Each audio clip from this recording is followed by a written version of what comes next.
Welcome in, everybody, to Proving Grounds number 10 over here on IPL Splatoon. My name is Shiny Hunter Zach, and joining me is a man who, of course, needs no introduction, the illustrious 9 whole grains and 9.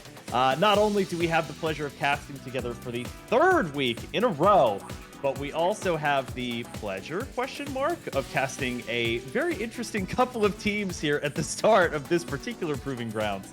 You know, I love your formula there. You build me up, you build the tournament up, you build up the sequence of things we've been casting, and then you just drop the bomb of Bowser Team versus Doritos that we will be casting here. And, you know, Bowser Team has some charm to it, but to every member of Doritos, you are preemptively banned from any tournament that I run in the future. And I don't even know if I'm going to run another tournament in the future. So that's about how I feel about that. Once I can look past Team Doritos, that I'm sure we'll have to say at least 5 or 6 times over the course of each of these games, I'm sure that these teams will treat us to a delightful showing here in the Splatlands. Well, and thank you, of course, so much to our production team for putting up on display the icons, the team banners that these teams have chosen to allocate themselves with, displaying, fortunately or perhaps unfortunately, the fact that, for instance, Doritos does actually display tangible toes on top of the traditional blue and yellow fish, as well as it being party-sized for one reason or another. Zach, I just pieced this together. It's wordplay on Doritos. Oh, wow. And that's the party size thing of Doritos. Oh my gosh. I surprisingly missed that as well as the fact that Bowser Team actually has a member named Bowser on said team. Oh boy.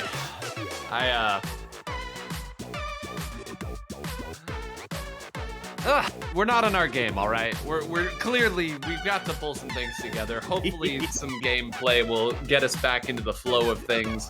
Never mind. You know what? You're unbanned officially, Team Doritos, from any events that I run here, solely because I feel that minds such as yours should be cultivated in this world. To be able to take what most people would consider to be a harmless snack, a piece of typical gamer culture, and turn it into something morbidly horrific.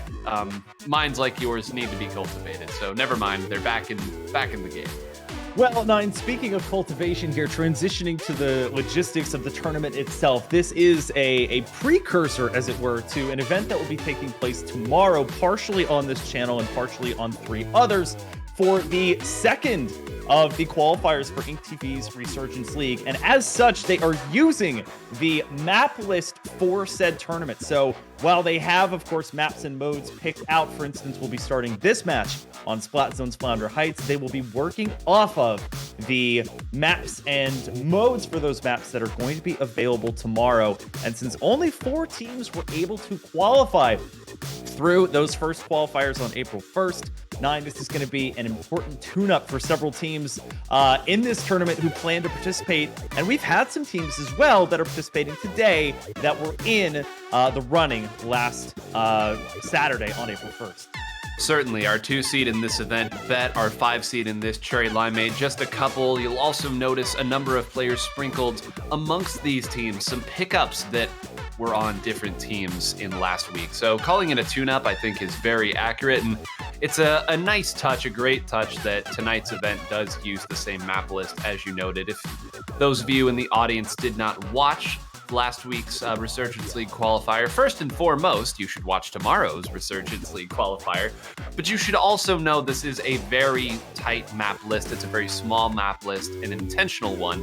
So if you do get bored of seeing these maps over and over, we ask for your patience and understanding, because most of the feedback that has come from the players thus far has been very positive. They loved having a small map list to truly hone in on, and for the most part, the maps and modes that were chosen were very popular ones. So thanks again for the housekeeping. Our connection to the host has been lost already, so botched transition there. I'll go and tie my shoe and pass it back over to you, Zach.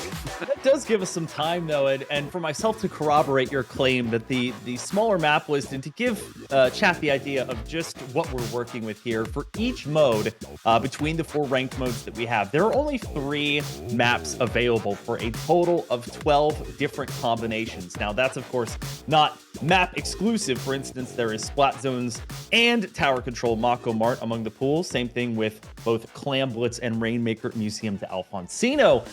But for some maps, such as Flounder Heights, the single mode that we're starting out on here, Splat Zones, is the only time that we will be seeing it. So, of course, that does help for these teams to be able, when they do scrimmages, to do preparation, to be able to focus on just those combinations of 12, to be able to prepare, of course, those teams that participated last week already likely having done so, and now having the experience in that tournament to hone their way through. For instance, just to give you a couple of the results here, TatsuGAYri, who I believe is in our top 10 seeding-wise today, had a very close Game 5 set that they won in round 1 against Sweet Shop before going down in a sweep to Ascension.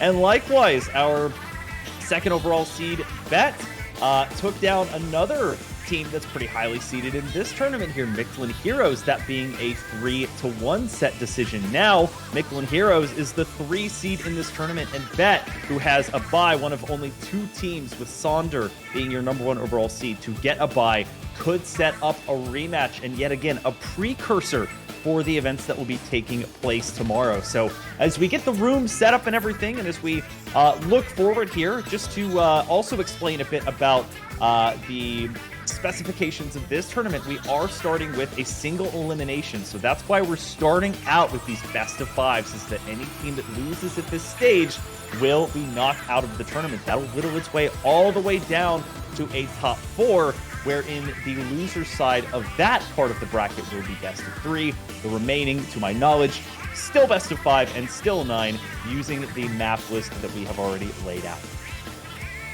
Well, I mean, that's housekeeping done at its finest, folks, and you won't hear anybody do it better. The maestro, as we always say here, when you give Zach and I something to read here that's a rule set, and we'll try to make it as spicy as we can and as enjoyable as we can. I know that reading the rules is not something that, well, first of all, that a lot of players do, and certainly you in Twitch chat are not here to listen to us do. You want the action, and we aim to bring it to you here shortly as well as we get these players set through. Zach and I were discussing earlier here, since I'm now just fully on ramble mode and stall mode, different games that can be played as we cast, different puns that can be made. So if you hear any Pokemon references here tonight that isn't strictly us just saying the name of a Pokemon, count them up in chat.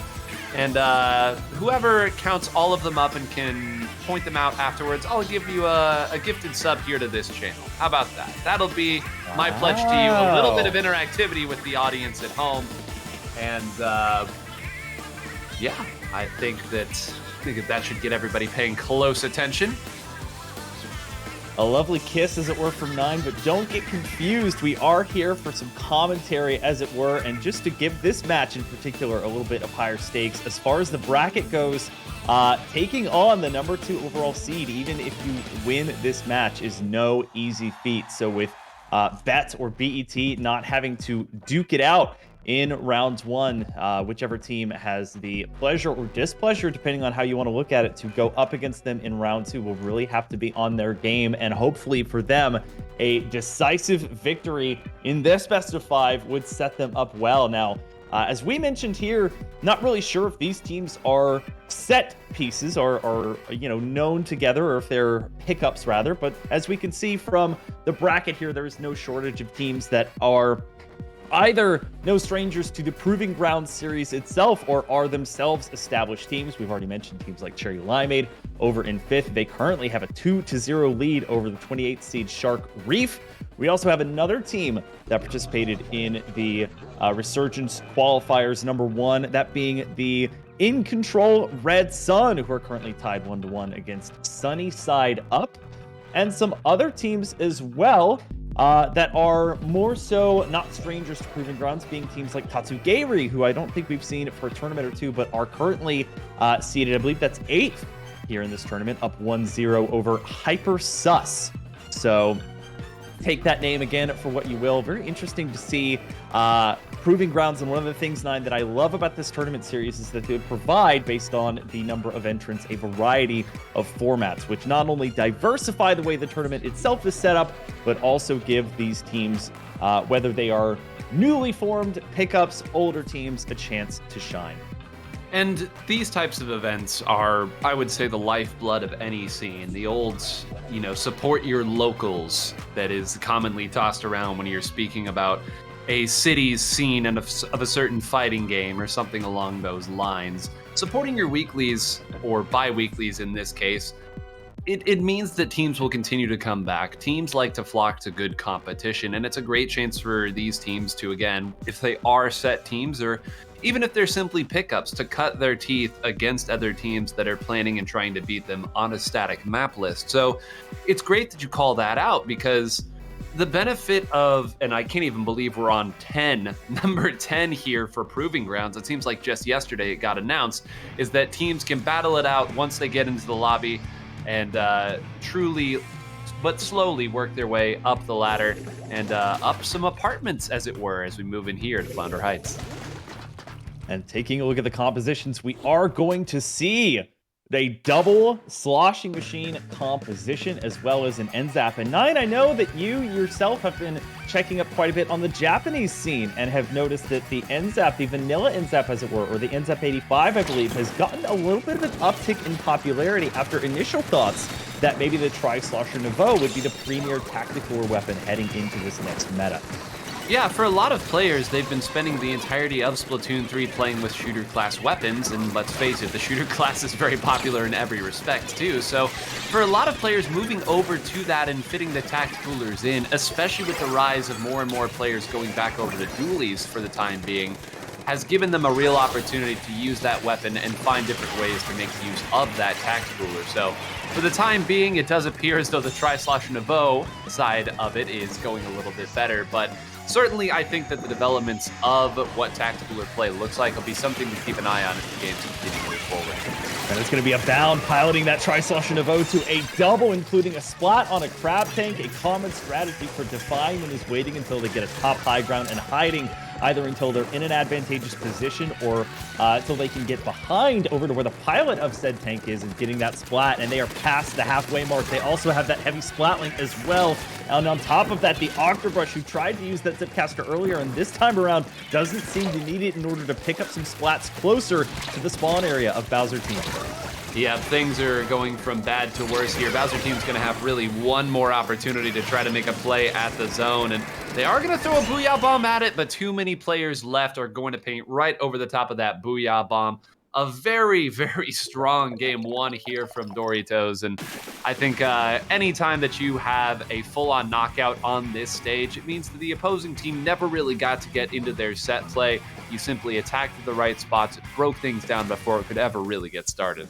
Yeah, speedy start, and what an interesting composition. You know, the Octobrush really not a weapon that you see commonly in this meta anymore. It's been overshadowed in terms of Zipcaster weapons by the Splatana Stamper quite a bit, both because of the burst and slash combo that it can provide with its main and sub weapon, but also just the fun factor of a new weapon and just the range that it's able to put out, both with its lower damage slashes and also its charged up attack. But also, Nine, you know, for instance, we're going to keep mentioning the Ink TV Resurgence qualifiers as it is taking place tomorrow, the second iteration. We did see a couple of moments, including in the later stages of said tournament, that heavy splatling as a weapon sort of make a return to form here with a very interesting kit, having as its special the Wave Breaker with the ability to, if hitting a player, spot them out and do, I believe, 45 damage to them, barring any sort of abilities to block that out. But such a fascinating backline weapon, and on some maps, including potentially Sturgeon Shipyard, where there is grating and a high ground abound here, not to make a pun out of the Tri-Slosher player's name, but to provide you with lots of backline slash anchor pressure in a meta that we're coming out of that didn't really see many anchor players take form. Yeah, it's interesting that you bring up the heavy splat link, because I think that maybe more than any weapon is one where you look at the top of the X-rank leaderboards and the players who are pushing for the higher rankings and top-level JP play, and you say, oh, well, surely everybody must be playing the heavy Splatling with the way that these players are dominating with it. And then you look across the landscape and not so much. It's not, I would say, of the backliners, it's not the one that a lot of people have experience with. I know a lot of people played the ballpoint for some time. The charger players certainly have made it work with a variety of different chargers for the time being, but you know, picking up that rapid spin and getting around and moving around is not something that comes naturally to backliner players, I would argue, although we are going to see it here, and a great call by you. I caught that one, Chatters. Did you? Make sure you're keeping count if you want a chance at that gifted sub. Taking a look at the compositions here, Bowser team going to rebound here with a 52 gal, another weapon that saw early popularity at the beginning of Splatoon 3's life cycle and now seems to be making a slight return. And speaking of comebacks, whereas before the Splatana Stamper was taking a lot of the highlight here, the Wiper, though it's the first to be taken out here, is going to be one of the highlighted weapons from Doritos, as we see a nice splat from mid here by Bowser team's sloshing machines.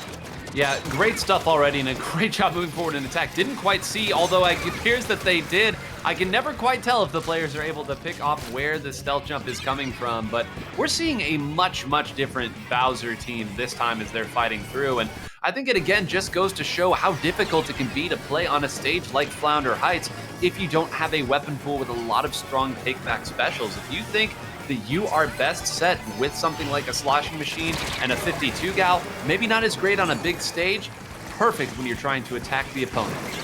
And taking a look here, we do have the heavy Splatling trying to set up, somehow dodging the shots here from the Crab, who didn't even seem to notice or really mind their presence that much. It's going to be a 3-down situation as that push for Bowser team ends at 31, and Samino not allowing many members to get away. They waited for the Booyah actually to come out before targeting that player as they were running away. I believe that was Cartouche or Cartouche there on the sloshing machine. And now we spectate the 52, who is doing a deft job here, like their other teammates, and trying to capitalize on these jump-ins. But as they use the suction bomb against that splash ball, they're going to use their own devices against them, and it will result in a wipeout and the first push of the game for Doritos.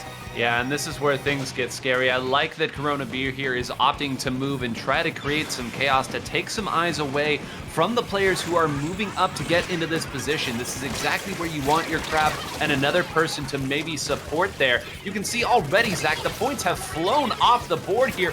Just a couple more if they can hold on to it. A couple specials here and just enough resources to take the immediate threat away. It appears there's some time for some jumps to work back in, but boy, oh boy, did they equalize in a hurry. Yeah, Bowser team putting their light screen up and just defying that push there by one singular point. It didn't look like it was a tie either, so just the 1 point earned in earnest there. Just missed out on by the members of Doritos as they look to go up 2-0 in this set. Halfway through this one, Cartouche taking the mid round again. That seems to be a space that they're trying to occupy as much as possible. And yet again, we see the prevalence of that Tri-Slash Nouveau. It has the great potential 9 to be a mix of a supporting and a Slayer weapon, which I believe is drawing a lot of support players or even secondary Slayer players over to that weapon particularly.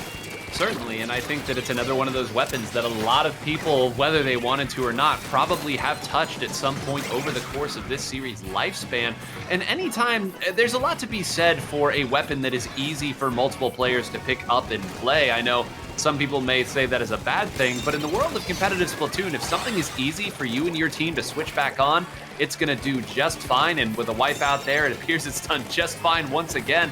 I'm curious to see how far up they're going to push, if they're going to try to play this a little more passively, or if they are going to go and try to go for the knockout, and it appears it is the latter.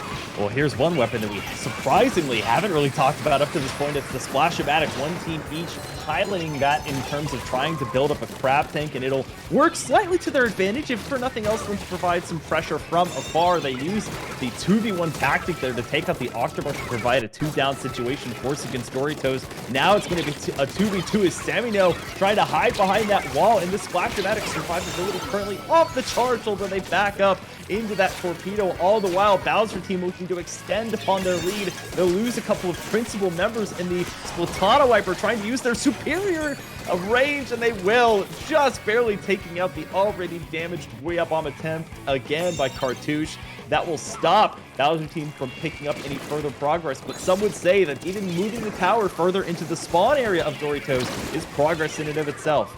Yeah, and interestingly enough, they're using that Ultra Stam at the very, very beginning of that push. Tells me that they were going to try to go for almost a 2-for-1 here. They get a little bit of progress going one way, trusting that their wiper is going to be able to jump back in, but I don't know if they got a lot of information off of that, and because of that, you can see that Samino and the rest of the team are simply trying to identify where the attack is coming from, caught off guard, and this jump is actually going to land and find some punishment on the other side, but it's going to take a mammoth of an attempt right now for them to even get to the tower.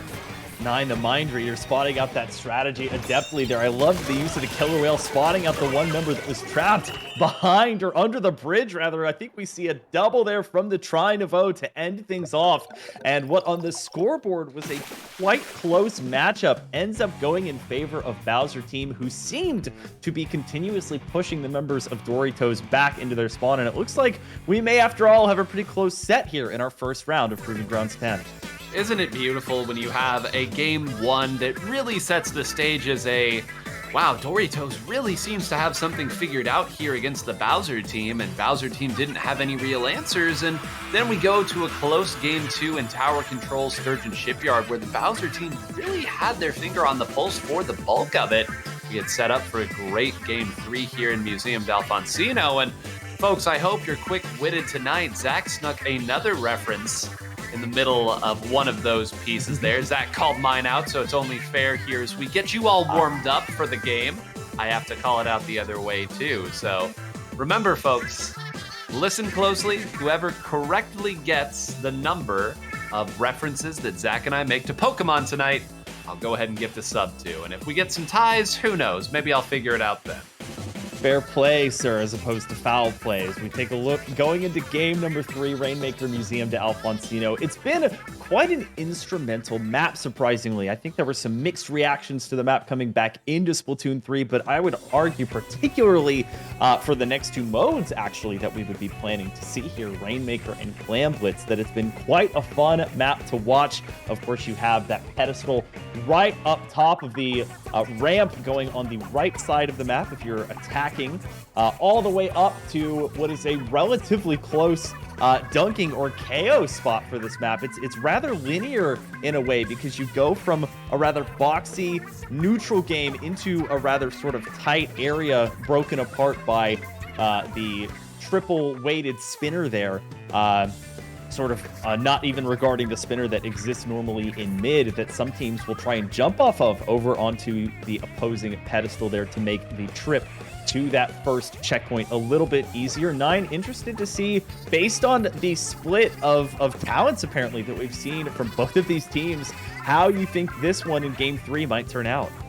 Yeah, I would expect something much more akin to the Flounder Heights composition coming out from Doritos. From Bowser team, I would very much expect to see their tower control come out as well here, because oddly enough, both teams almost swapped what their compositions were between that first and second game here. So we'll take a look. Everyone conventionally would tell you that you want a nice, quick fighting comp for what some people would call the speed mode of Splatoon 3. I appear to be wrong. Samino is going with the heavy splatling there, trying to get a little balance, and on the other side, there's more of what we're used to seeing here with a nice fighting composition coming out from Bowser Toes. And Zach, I think the onus is going to be on Doritos to prove that they can keep pace with what Bowser team was bringing. Seems like dueling strategies between the long con and the quick attack as we get set up here. It's going to be Bowser team picking up the Rainmaker first and using that rotating pedestal to hide behind. Pora is going to be the first victim of a crab tank here as we see the crabs begin to duel. It'll be Doritos that seems to run out first here. Not quite able to pick up Bowser team's Rainmaker carrier, but they don't seem to be particularly bothered by this. The Splash-O-Matic going to fall as the Booyah Bomb ends up saving Their skin in particular, Tora, are going to be coming back and trying to build things up here. And as we saw, Doritos in mid get the initial neutral game advantage. Now we're seeing the opposite, where Doritos is going to be picking up the Rainmaker as Bowser team looked, at least at first, to be getting control back of mid. So often you'll see teams, when they grab that Rainmaker early on and they don't get anything notable off of it, there's this moment where they're a bit flat-footed. You've got a little bit of control of mid, but you've lost the Rainmaker shield. The opponent has probably taken back a lot of control with that pop, and you just aren't sure how far back to go. That's kind of what we saw there, and credit the 52 gal for holding the one spot that they could not lose. That's a delayed wipeout. Zach, here it comes the other way. What a nasty plot. Yeah, we saw another 52 player, I believe it was Joe, just absolutely dominating in the first qualifiers last week, and we're seeing similar play here, this time from Tora. They're going to get past the checkpoint, and Unha going to try and make the most of it, smartly backing off there. They didn't really have the momentum and the maneuverability, but Tora going to be leading the charge in order to paint them a path. It looks like they'll get a pick, and they'll dodge some shots raining down on them from the top ropes, but they'll try to dunk it, and they'll just be a singular point off. But effectively, 9, that's going to have to result in a knockout coming back from Doritos, even though they have plenty of time, over 3 minutes, to try and get that done. Yeah, I don't have any stats to back it up here, but in my experience, this has been one of the fewest knockouts upon stage I have seen. It simply does not happen when you have a Rainmaker pedestal that is that close to respawn. So to say that this would be a mammoth of an effort would be an understatement. You see here the Rush sharking on this side, have to be communicating here. You are really leaving your team out to dry on that side, and if this doesn't get you anything off of that, as it may not, that's a lot of time spent for not a lot of benefit here. They're pushing the other way already. And again, when you're going for plays like that, it tells me that you haven't found anything in your neutral game. You feel that you're being outpaced and out-attacked. You're just trying to go for the tricks. Yeah, Bowser team looking to levy an encore here as they go for yet another push, which gets stopped just past the initial check mark point here. Not needing to do much in particular, though, as they already have a drastic lead, as 9 already discussed. It's going to be Corona Bear trying to push forward here with the Zipcaster, mostly, I think, acting as a distraction, though they're able to find the Tri-Niveau here. It's always so tricky to pop a special like that, or perhaps E-Jet in a spot that's not going to get you caught out when you come back from it. And you can see why some members opt to roll with Drop Roller on their boots in order to mitigate some of the potential damage that might come down when you land from such a special. But now Bowser team has gone to down already, although they're starting to find picks with the remainder of their composition. And that's spearheaded yet again, it looks like, by the Tri-Niveau, who can do everything to move the objective to get the important picks against Doritos. And it's so frustrating to fight against a team like this as well, because you know that, as you noted, when you have that Tri-Niveau and a sloshing machine, it seems like every time you get hit, it might end up at 100 HP, and it means that every time you jump, you feel like you have to play everything absolutely perfect here. A valiant attempt going on the top side, but again, they had only a couple of seconds left on that timer. They certainly weren't going to be able to paint and swim by themselves at that point. And now, Zach, this is almost going to work the other way. I'm not sure how they fish the Rainmaker out of that position if they want to try to go for another push. And credit to them, Bowser team agrees. They say, hey, wait a minute, we're just going to wait right here. Come grab this Rainmaker if you dare. Yeah, 9, once again, I think the certified mind reader, I was going to make that exact point to where maybe you use a strategy like that to get it up on top of that grading if it would get you the lead. But they're down, and with 1 point on the board for Bowser team, they basically need to get a knockout. They've left the Rainmaker in a position to where now Bowser team doesn't even need to really touch it. They leave it slightly inflated in terms of the shield, but how does Doritos even get up to that point? They're going to effectively need a wipeout in short succession of each other in order to even make it to where the Rainmaker sits, because otherwise, without some sort of special, they might not be able to pick it up. However, they've grabbed it. They're able to make the progress up to 13. I'm not sure if it was because of a Zipcaster or something else, but they seemed at least to get the impossible done, if only for a second. And despite the scare, Bowser team employing Doritos' strategy against them, leaving the Rainmaker on the top ropes to take the lead in the set, 2-1. Can you imagine the frustration? You've done everything possible to move up to grab the Rainmaker. You popped a Crab Tank at a perfect time, And frankly, I think they might have been able to wait just a little bit longer before they ran forward as well. You saw that the other members of Doritos had actually gotten all the way to the pedestal and were working their way around. I believe it was just the sloshing machine and maybe one other that were firing at that Rainmaker. Of course, it's impossible to see everything in the view that we get here in the commentary booth, but that was dangerously close to being one of the most incredible comebacks that I think we've seen on that map and mode. But again, folks, if you're just joining us, Doritos confidently won game number 1, Splat Zone's Flounder Heights, and then in these other two, Bowser team has been well above, up to task, controlling the pace of the game.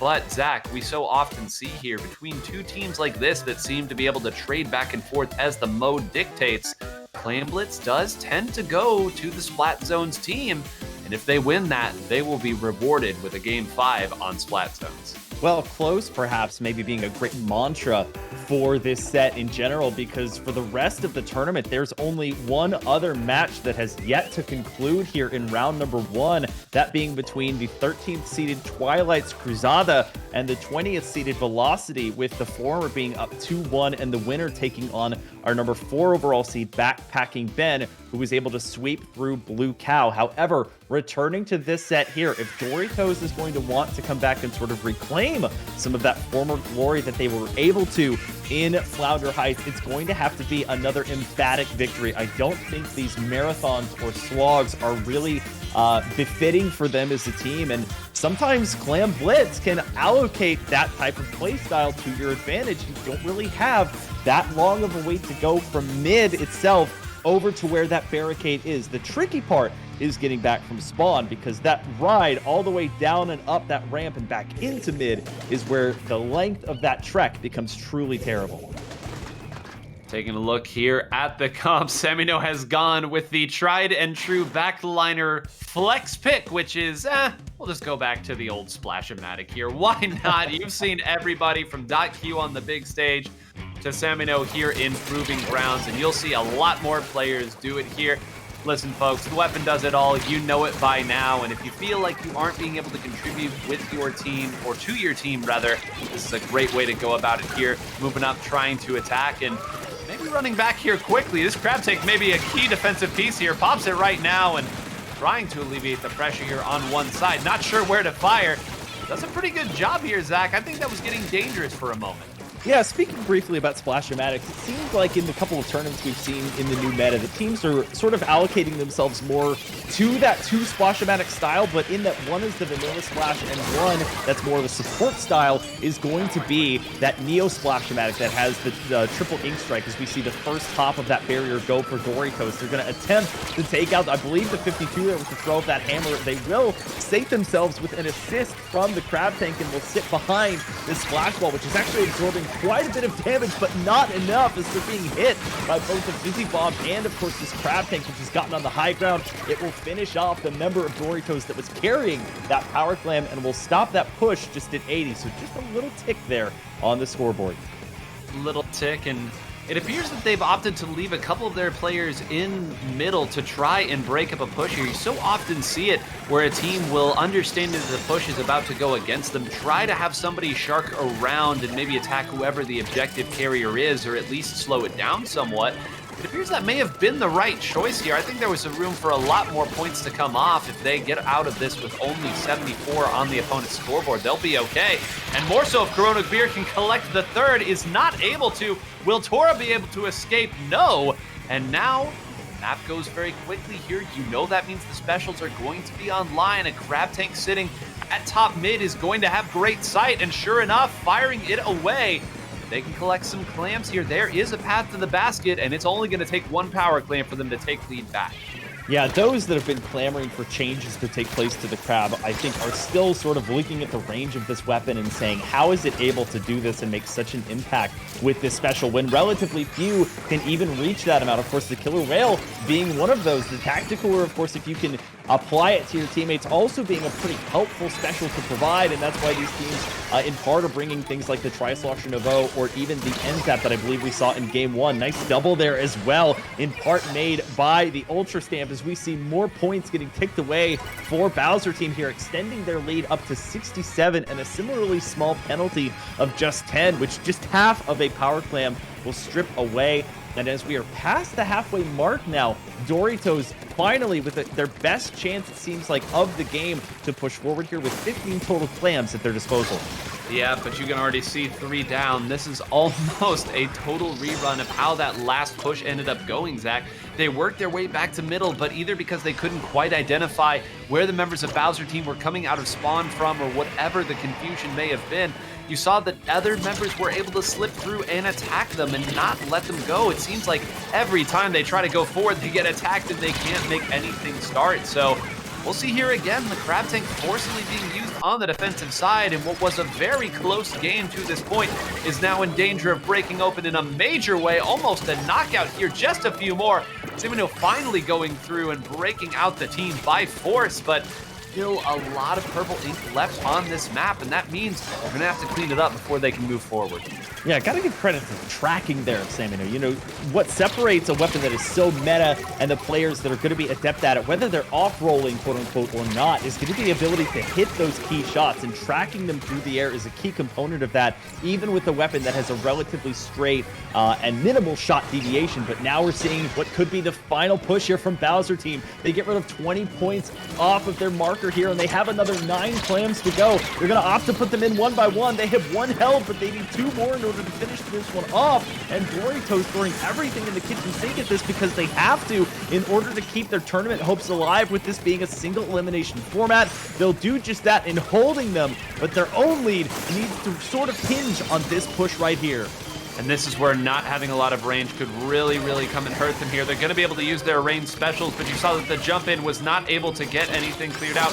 Abound opting to throw it in here, and maybe, just maybe, should have opted to back up there and try to use that for overtime. Only 1 left there. There was certainly not going to be anything else for them to go for at that time.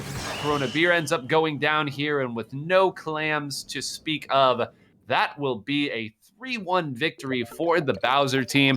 And Zach, it really did seem as though once they brought that Tri-Slosher Nouveau in, they swapped over, they started to attack a little bit more freely. You could really understand what this team is geared to do for 3 consecutive games. Yeah, Nine, you make a great point. I think both of these last games in part hinge on the choices that Doritos are making with their objective. You know, in Game 3 Rainmaker, they're in the heat of the moment, obviously, in hindsight's 2020, but you push forward on top of that graded area that's basically only easily accessible from the spawn of the opposing team, and you get your best lead of the game. But when you're having to contend with a score of 1 and need a knockout in order to win, you really do need to take that presence and patience and make it work for you, because both the overtimes of Rainmaker and Clam Blitz can be quite extended if you play the objective carefully enough. And as we take a look back at that Game 4, which decided the set here, we had something similar that you brought up, where they might not have needed to throw that Power Clam in. You know, of course, they're being beset on all sides, essentially, by at least 3 members of Bowser team. They're sort of in unfamiliar ink, unfamiliar territory, but perhaps if they had thrown it backwards instead of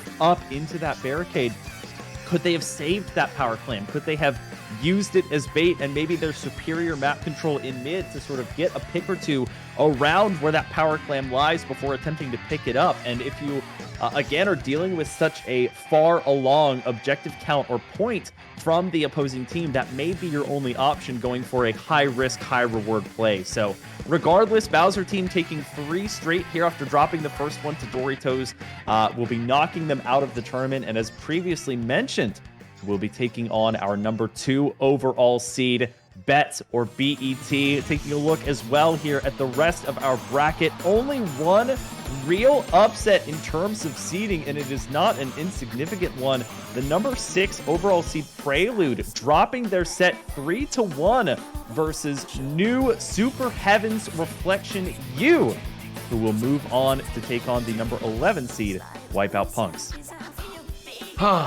be very interested in seeing here what new Super Heavens Reflection U, which that has to be a reference to like 3 different video games here, or 1 anime and 1 video game. And Prelude is a pretty well-established team, at least in terms of what they usually bring to these Proving Ground style events. So don't want to speculate too much, but a win is a win, and we'll see if they continue to punch their ticket further on. But here we go. This one, I'll tell you, the word on high is that this is a hot set, Zach. TatsuGAYri getting a huge upset on Last Resort in the last Proving Grounds, and TatsuGAYri here. Some names that, I mean, Zach, I remember Lit Blue from when you and I were competing back in the day. That is an old school name. Yeah, I think me and competing sort of have to go together in only the broadest of terms with my current A+ rank. Not that I particularly place such importance on things such as rank, with 9 talking before the stream about a rather grueling 9-game best of 5, which I'm sure you can elaborate on throughout the broadcast. But to take a look at this set, we're continuing with our theme of these teams that are very close in seeding, with TatsuGAYri taking the number 8 seed and Sanctuary being the number 9 seed. Neither team particularly having issue in round 1 with a full sweep against their opponents. And going into this one, Tower Control Inkbot Art Academy going to be our starting point, which is very interesting. I know, Nine, you mentioned in our previous broadcast together that this is a map and mode combination that a lot of tournament sets and games seem to hinge on. Yep, all paths lead to Tower Control Inkblot Art Academy. So many different ways that you can go about trying to build your team around it. It does appear that we're going to get to see the double Splash-O-Matic comp, but the new variant that Zach mentioned here before. And I think it's given a lot of opportunities for players who maybe aren't as comfortable with what the regular variant of the Splash-O-Matic brings to the table. The gunfighting aspect of it, instead, a more supportive build here. A lot of people look at it as something similar to how the Kensa splatter shot from Splatoon 2 would play, where you would throw out a suction bomb here and there. You opt to sit on your special for the right time, and you stabilize in times that are necessary. And on a map like this, where everybody is attacking from all angles, no such thing as too stable. Yeah, and speaking of weapons that replicate playstyles from former Splatoon games, we have the Dark Tetra dualies taking place in this one from a member of TatsuGAYri here, sort of replicating the old quick respawn stealth jump playstyle prevalent in Splatoon 1, where basically you don't really care how far into their team you can get as long as you get picks, because you're going to be back into the action quite quickly. However, if your death or being splatted partially results in a delayed wipe against your team, that's not exactly an ideal game state, as TatsuGAYri will be the team that delayed wipe is forced out upon, and that will likely result in them forfeiting the lead. Yeah, forfeiting the lead and maybe a whole lot more. You can see how quickly they've moved up and started to attack here all the way back. Eventually, you can't back up any further, and they lost track of where Baja Blast was up. That slowed things down a little bit, maybe took some of the teeth out of this attack, but that was looking very trepidatious there for a moment. They're going to rotate around and try to work here. I love that suction bomb, trying to get somebody who drops down to try to attack. Believe me, folks, it works more than you would think, but TatsuGAYri not falling for it for the time being here. A solid defense there, preserving that second checkpoint, oh so important. Yeah, Sanctuary getting almost to the halfway mark, trying to avenge their early exit from the Open Qualifiers 1 of the InkTV Resurgence League, where they took a sweaty Game 5, if you will, against Sweet Shot before losing 3-0 to Ascension here. Nice splat there on to Cali, as we see TatsuGAYri getting closer and closer to that point. It's going to be Baja piloting these Dark Tetras, who are more so than anything in that push right there going to be a distraction as they push all the way forward, holding W, as it's called at some points, but that may not be enough here. Stopped briefly at 54. They have one member left alive. It is yet again going to be the Dark Tetras, and they're going to be beset upon by that Killer Whale 5.1. They'll content themselves with trading against Cali, but it's not the result TatsuGAYri wants. The Sanctuary putting up a strong defense. Yep, great job there. And because both of these teams have that Neo Splash-O-Matic, you can bet that they're almost always around the objective going to have that triple ink strike. And one of the things, Zach, that we saw when we saw Terra from Graveyard Shift switch over to the Crab Tank, and really it was just for the Crab Tank on this map, it was so that from range they could attack the defensive side. you started to see where the triple ink strike breaking that down could completely derail a push without actually getting rid of anybody. And that's what we've seen both of these teams make use of over the course of this game, as we see once again another push slowly begun to break down here. These teams have been oh so close to breaking through, but credit the defense. Very nice. Yeah, Terra, arguably one of the most flexible team members that we got to watch personally on the broadcast in that last tournament. And if I remember correctly, it was this exact map and mode where we saw effectively a delayed quad help to end a match in a knockout, as we see a Sanctuary trying to put forward a similar performance. It's going to be the Inkbush getting a double there. Tally using their killer whale and then pushing forward to get a couple more picks, also helping to paint. It seems like they can do it all. The only thing they can't really do is have an exceptional amount of range, but they've done their part. That will result in them getting to 21, as it were. They have one member who decides to back off, I believe, in order to retain their triple ink strikes, which will be used now in order to try and maintain control in mid. But TatsuGAYri looking to push forward here, and with under a minute left, time no longer on their side. No, no longer on their side, but look at how quickly they've got up to the Bats area, moving up and attacking in such a fashion. You saw that immediately they understood that this was the spot they wanted to put 3 members of, and they defended the players who were moving forward to try to attack this position.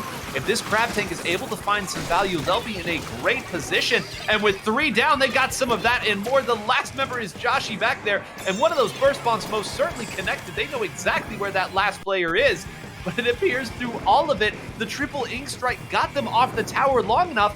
3 people are down, Zach, and they haven't even gotten back to their previous score yet. Yeah, they're trying to use as much offense as they can. They popped the crab, but they didn't foresee Callie coming over. They're able to use that forward mobility by holding that ink brush to the ground, and now basically the entirety of their team having to jump to the tower. It works, at least for a moment, as they retain control, but that Booyah Bomb going to knock them off, and all it takes from there is a member of Sanctuary to clamber atop the objective in order to secure game 1. It'll be close at the end, but Sanctuary will take it on Inkbot Art Academy.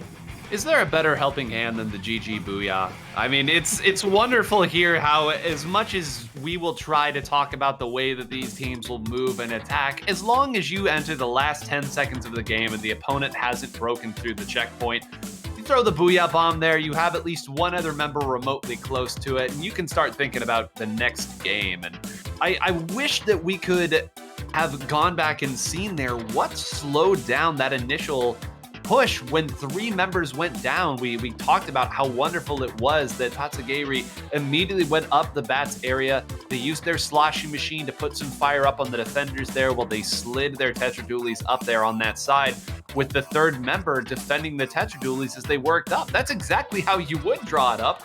They were rewarded with 3 members down and everything but the tower. It's a rough game we play, Zach. Truly. Yeah. I mean, unfortunately, TatsuGAYri just having no guard available for the Booyah Bomb coming at them when all of their members literally have to jump to the tower when entering overtime in order to ensure that they even get to overtime in the first place. But now, as we move on to Rainmaker Undertow Spillway, not an emphatic game 1. That's one thing that TatsuGAYri can take away, is that they had moments of brilliance for themselves, and Undertow Spillway can certainly lend itself to some quick moments, of course, if you're able to get it past that first checkpoint. Most teams opt, of course, to take it to the left-hand side. That does open up multiple different options for the Rainmaker carrier themselves and makes it a little difficult to defend, at least before that Rainmaker gets to those uninkable areas, either the horseshoe or the wider bridge area that is similarly uninkable. But we did also see a couple of teams, 9, take it over to the right-hand side just to get that checkpoint out of the way. Just not even thinking about taking the Rainmaker itself up that sort of sloped 90-degree ramp, but just because it's the closer of the 2 checkpoints. And I'm wondering which of those strategies we'll see these teams employ today. Yeah, it's one of my favorite maps for that exact reason that you mentioned. I truly believe it takes advantage of what Rainmaker has to offer in Splatoon 3. But I want to talk a little bit about what Half has shifted over to, a weapon that I've been waiting to see when players would start to trickle back over to. The Nautilus Splatling, we saw a little bit as maybe a touch of an anti-crab for players who felt comfortable with it. I wouldn't go so far as to say that it ever became widely accepted for that purpose, but this is a main weapon that is going to always be at least somewhat decent here. We saw what it could do for a good chunk of Splatoon 2's lifespan, and it appears slowly but surely on some of these extreme speed modes, you're going to see it come through.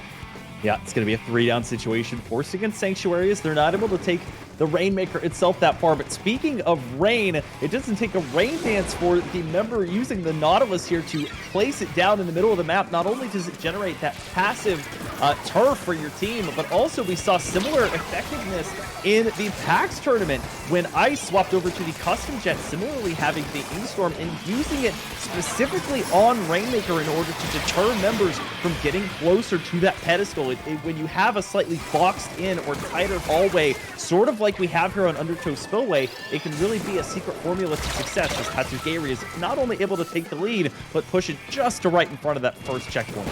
Yeah, the team's giving each other a lot of respect so far. You're seeing maybe some times where they could dive to try to take a player out there, instead opting to back up and make sure that they can hold the point of no return, as it were. Finally getting through that checkpoint, and Nick more than happy to come on over here and grab a couple more points. They're actually not going to grab the Rainmaker, very wisely moving over to have their Crab Tank go off. Baja being the one who runs it over all the way down now to 20. This is much more of what we're accustomed to here. And now Lipfu gonna run away, but maybe overstayed the welcome a little bit too long. Great job, though, and that's why Zach and I pointed it out at the very beginning. Whatever you have to do on this stage to get through that first checkpoint, you absolutely do it, because the points fly off once you get through that. Yeah, you want to talk about some of the more interesting elements that Splatoon 3 has brought to the table, and I would argue that Squid Surge is right up near the top of that list, using that capability and that movement to take what is normally an unequal pathway and basically cut it in half by using it to get halfway up and getting all the way to 20. Now we're seeing the Sanctuary get just in front of their own pedestal, not quite clearing it out. And with half the time remaining, they still do have some time to make it through. But 20 is normally not a very easy number to get back to. And especially on a map like this one that is rather large and pretty well defended at different topographical elevations, unless you're forcing that 3-down or full wipe situation and have multiple specials to contend with, it can really be a bear to get through. It can, and see, this has to be frustrating here for the members of Sanctuary. The way that they've been moving forward here, they've been diligently cycling their specials, fighting through and attacking, but they haven't quite broken through. Finally, they do. As I say that, a couple going down. I believe a bomb got another one there, free almost, tossing it to that side. And now, how patient are you here where you move forward? Wonderfully placed Booyah Bomb, a couple more points, they take the lead. And the patience once again wins out, Zach. You saw they cycled through, I think, 4 different specials and didn't get a single point off of it, but they didn't dive in and attack after that. They simply waited. They trusted that the opponent would have to come out and attack them to slow them down, and eventually rewarded with not only the Rainmaker, but a nice lead as well. 16, very difficult. It is past that uninkable surface, so we are officially at that portion of the game. And here comes Cali. This is exactly what they're known well for doing, or at least have been in this event so far this set. They're able to pressure them into a corner with a combination of those quick flicks and also the Splat Bomb, one of the nicest bombs to have in the game because of its quick detonation and also relatively cheap cost, especially on some weapons. But now, with under a minute left, the onus shifts over to TatsuGAYri to try and best 16 here. Baja trying to make use of this special here. The Reef Spider is somehow able to get one and simultaneously dodge, I believe, the triple ink strike. Now trying to find Cali, who pops out of the ink and is able to get that pick. It's a 1-for-1 trade. Of course, normally, if you're a Dark Tetris, you like to take that trade, but with a similar respawn time to another pretty short aggro weapon like the Ink Brush, maybe not so helpful when your team is behind. And I love the placement here of all of those spent, literally all of them, Zach. Every single one of them got thrown to that side. And let's just add another for good measure here. All of that they were able to safely stall out the opponents there and made sure that no actual push could come through. Now, all of the specials were gone from the opponent. They took all that time simply to get to that spot. They are bunched up on the other side, and that's what using your specials early can sometimes do. No threat whatsoever to their lead there, and Sanctuary has taken a commanding 2-0 lead in this set. Yeah, and speaking of special usage, a common conundrum for teams who are behind in the final 30 to 40 seconds is when do they use their special? And of course, you're not always able to predict who is going to fall on your team before you make what will ultimately be either the final or penultimate push, but you have to save some of those specials and use and exercise some of that patience before you move in. And unfortunately for TatsuGAYri, they go 3 down at the wrong time. They don't have enough map or even somebody close to mid that they can jump to in order to build those specials back up. And as a result, the Sanctuary takes yet another close match. So yet again, I have to state, TatsuGAYri can be emboldened by the fact that they're keeping these sets close. But as we're in a best of 5, the pressure starts to mount as they get closer and closer to this single elimination defeat that is right in front of them. If they're not able to pull out a victory here on Clamblitz Museum de Alfonsino, which Nine we previewed a little bit in talking about this same map for Rainmaker, seeing a lot of similarities there, especially in terms of the placement of the barrier relative to where the 2 Rainmaker pedestals are. And it's going to be very interesting to see how these teams who have relied on things like Triple Ink Strike and Booyah Bomb, of course, will set up in the absence of some of Splatoon 2's most favored specials to try and get your team forward and close to the barricades, such as the Bubble Blower or the Baller. Yeah, that's an interesting point you bring up here, because one of the reasons, at least in my mind, that people enjoy Museum d'Alfonsino Clamblitz is because it is a very nice back and forth of attacking the opposing team once they've scored.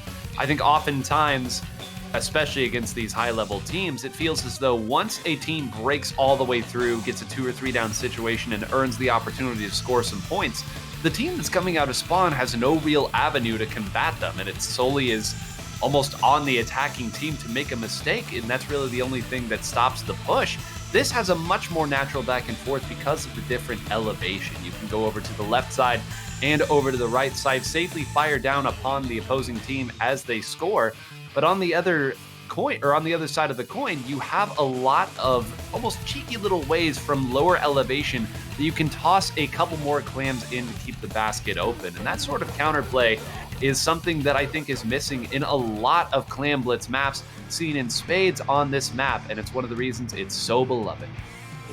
Well, TatsuGAYri hoping this last game here, this game number 3, won't be a mere memento of their progress as a team moving forward to see what Sanctuary will bring as they try and pull off the entire sweep. They're not really altering their composition or success very much. We're seeing still Callie on that Ink Rush, for example, and Zacian taking in that Tentatech, which of course has been a replacement for some for the Splash-O-Matic who weren't particularly fond of the Crab or are instead looking at other specials like the Triple Ink Strike to sort of provide some wins on their behalf, as we see the neutral state here start out with TatsuGAYri starting it pretty strong at the beginning. They had 11 clams, but going 2 down is not going to really help their efforts, Nine.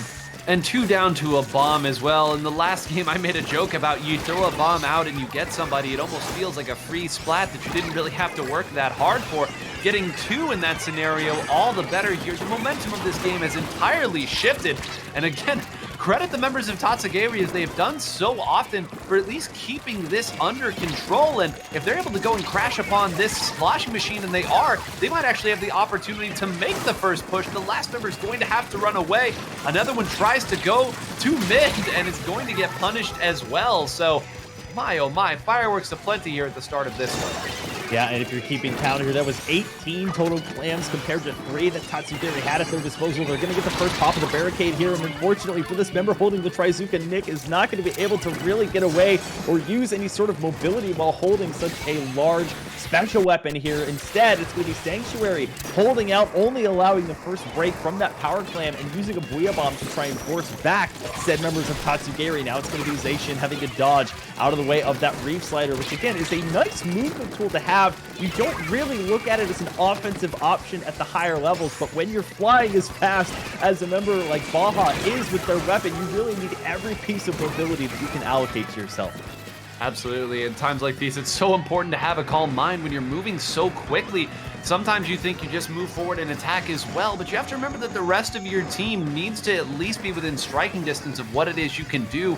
to play off of the gear, whether that's from a range special or diving in here, as we see these TatsuGAYris continue to do.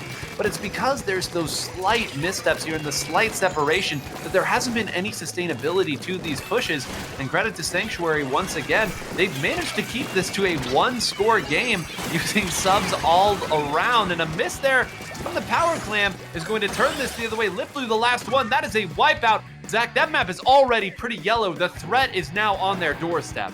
Yeah, this is devastating for a team who is hoping to employ a rapid strike style instead of just a singular strike that they've seen so far. And now Sanctuary, who got the opportunity off that wipeout to push forward, has not only claimed the lead, but has tied it in terms of manpower here. 2v2, using that Booyah Bomb in front will also take out Nick, which just leaves Baha on that Dark Tetris to try and defend things here. You can see a couple more get thrown in to get them past the 50 mark. And as we pass the 2-minute mark, it's getting that much tougher for TatsuGAYri, who doesn't currently hold a single clam at their disposal to really hold on, despite getting the first and only push that they had early on, making it look pretty good for themselves. Sanctuary, though, better it seems at adapting to this type of situation. Yeah, even right there, you saw them dive forward with the Tetris and another shooter behind them here, sort of trying a pair up bit. And whenever you get wind that your opponent is going to try to do that, all it takes is one other person operating on a pincer strategy. I don't know if they know Callie is here, if they're simply trying to make something happen. That's a 1-for-1 that they are fine taking at this point. Hap is not going to get any value off this crab, and worse for wear, they have already lost their spinner. Baha's going to jump back in and get a trade to maybe take a little pressure off in this respect. But once again, it seems in all of these games, Zach, it's even for a moment. Suddenly TatsuGAYri gets ahead of the pace, and then Sanctuary comes roaring back. Yeah, Zacian, it seemed Destiny bonded to that Power Clam for better or for worse. If for nothing else, it allows the pressure to remain on TatsuGAYri here to stay out of mid and try to gather clams themselves. But they've done a decent job of that in the final minute here, getting up now to 16 as we see Half on a weapon that we haven't really discussed. The Flamethrower, one of only a couple of weapons with that special at their disposal here, the 10 missiles. And now, still this map not looking too purple, at least yet, as TatsuGAYri finally starting to reclaim some of that territory. However, they'll lose not one but two members and allow Zacian to build up that triple ink strike here, getting 3, I believe, in the last 30 seconds here. This could spell disaster for a team that, as we mentioned last game 9, needs to use these last 30 seconds to have a couple of specials to try and use here in the end game. A delayed quad there and almost a victory lap here. You're jumping back into mid to simply try to get some scoring. You know that you have 2 power clams. There are resources aplenty. If both of those go in, they are going to be within striking distance, but you can see how difficult it is for them to even get a foothold in mid. The crab is going to go down. There were simply too many players left in mid at that point. Limeade has no hope there with that roller against a couple of shooters.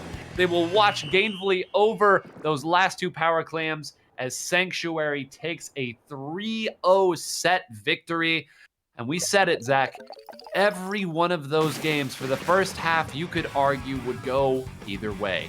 And then something happens partway through. Sanctuary hits another gear and a 3-0 victory there. A deserved victory as they continue what we're hearing, Zach, has been an incredible run of this team. Again, getting an upset on last resort, a perennial top finisher in the North American region in the last proving grounds. And you should forgive my pun, they're trying to prove that that was not a one-off event.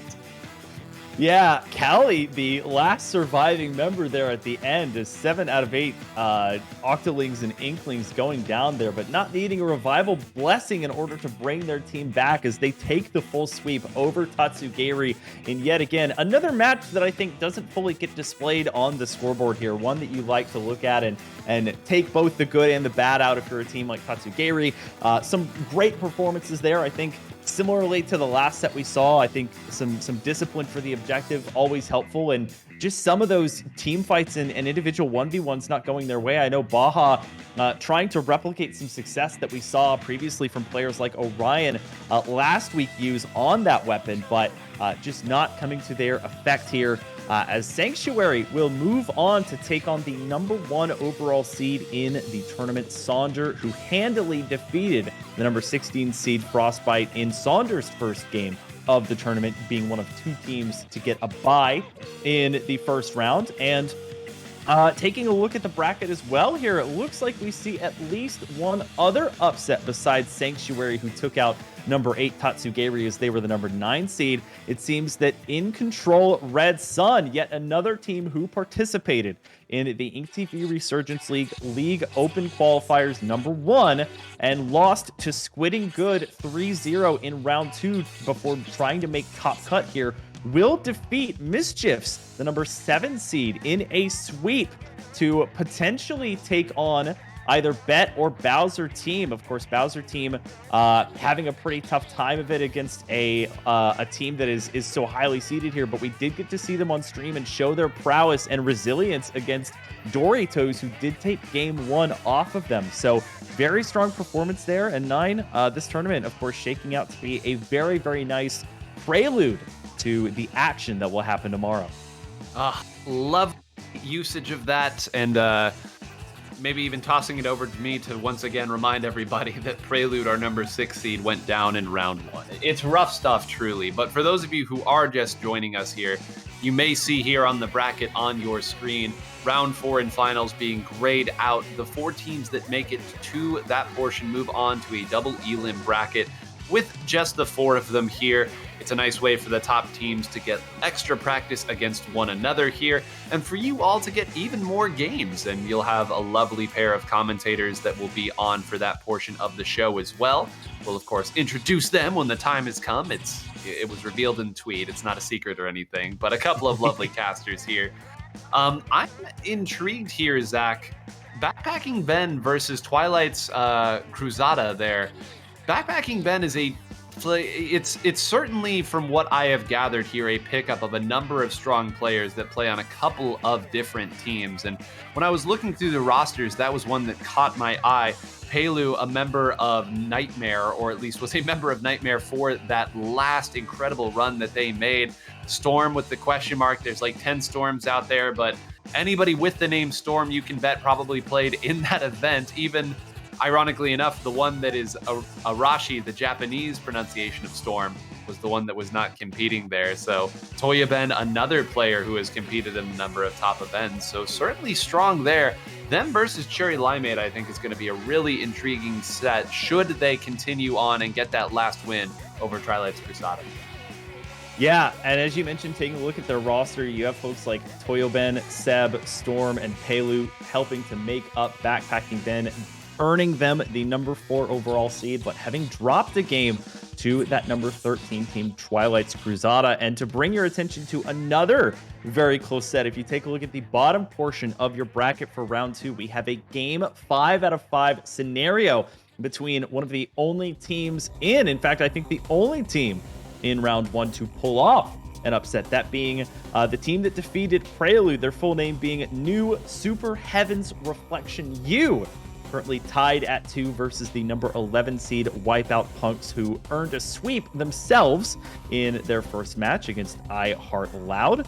And the prospect is there for them to take on a Titan and a team that is, again, vying for a spot at least in the top cut, if not in the league itself for the InkTV Resurgence League qualifiers tomorrow. A close set, certainly going to make them both tired and probably more battle hardened and weathered, as it were.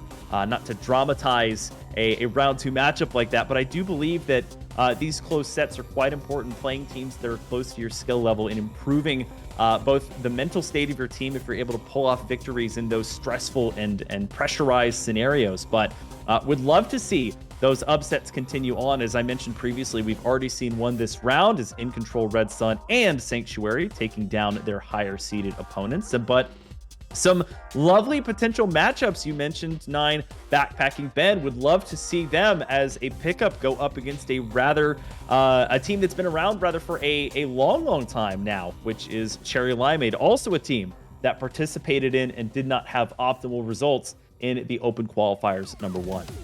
Isn't it weird that Cherry Limeade has been around for a long time now?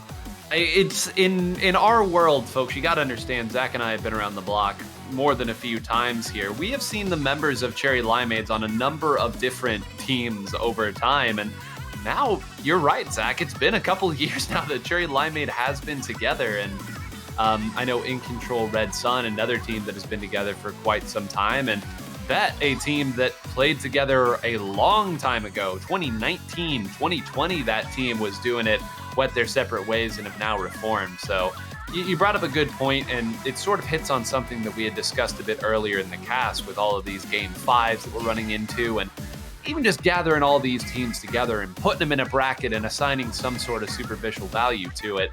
You can't replicate these types of nerves anywhere else. And I had a great conversation at PAX with Brand where I asked him, at what point did you stop getting nervous? Because he alluded to me that he didn't really feel nervous about the event at all, and it wasn't as a disrespect on his opponent. He said, I've just played in these events so many times.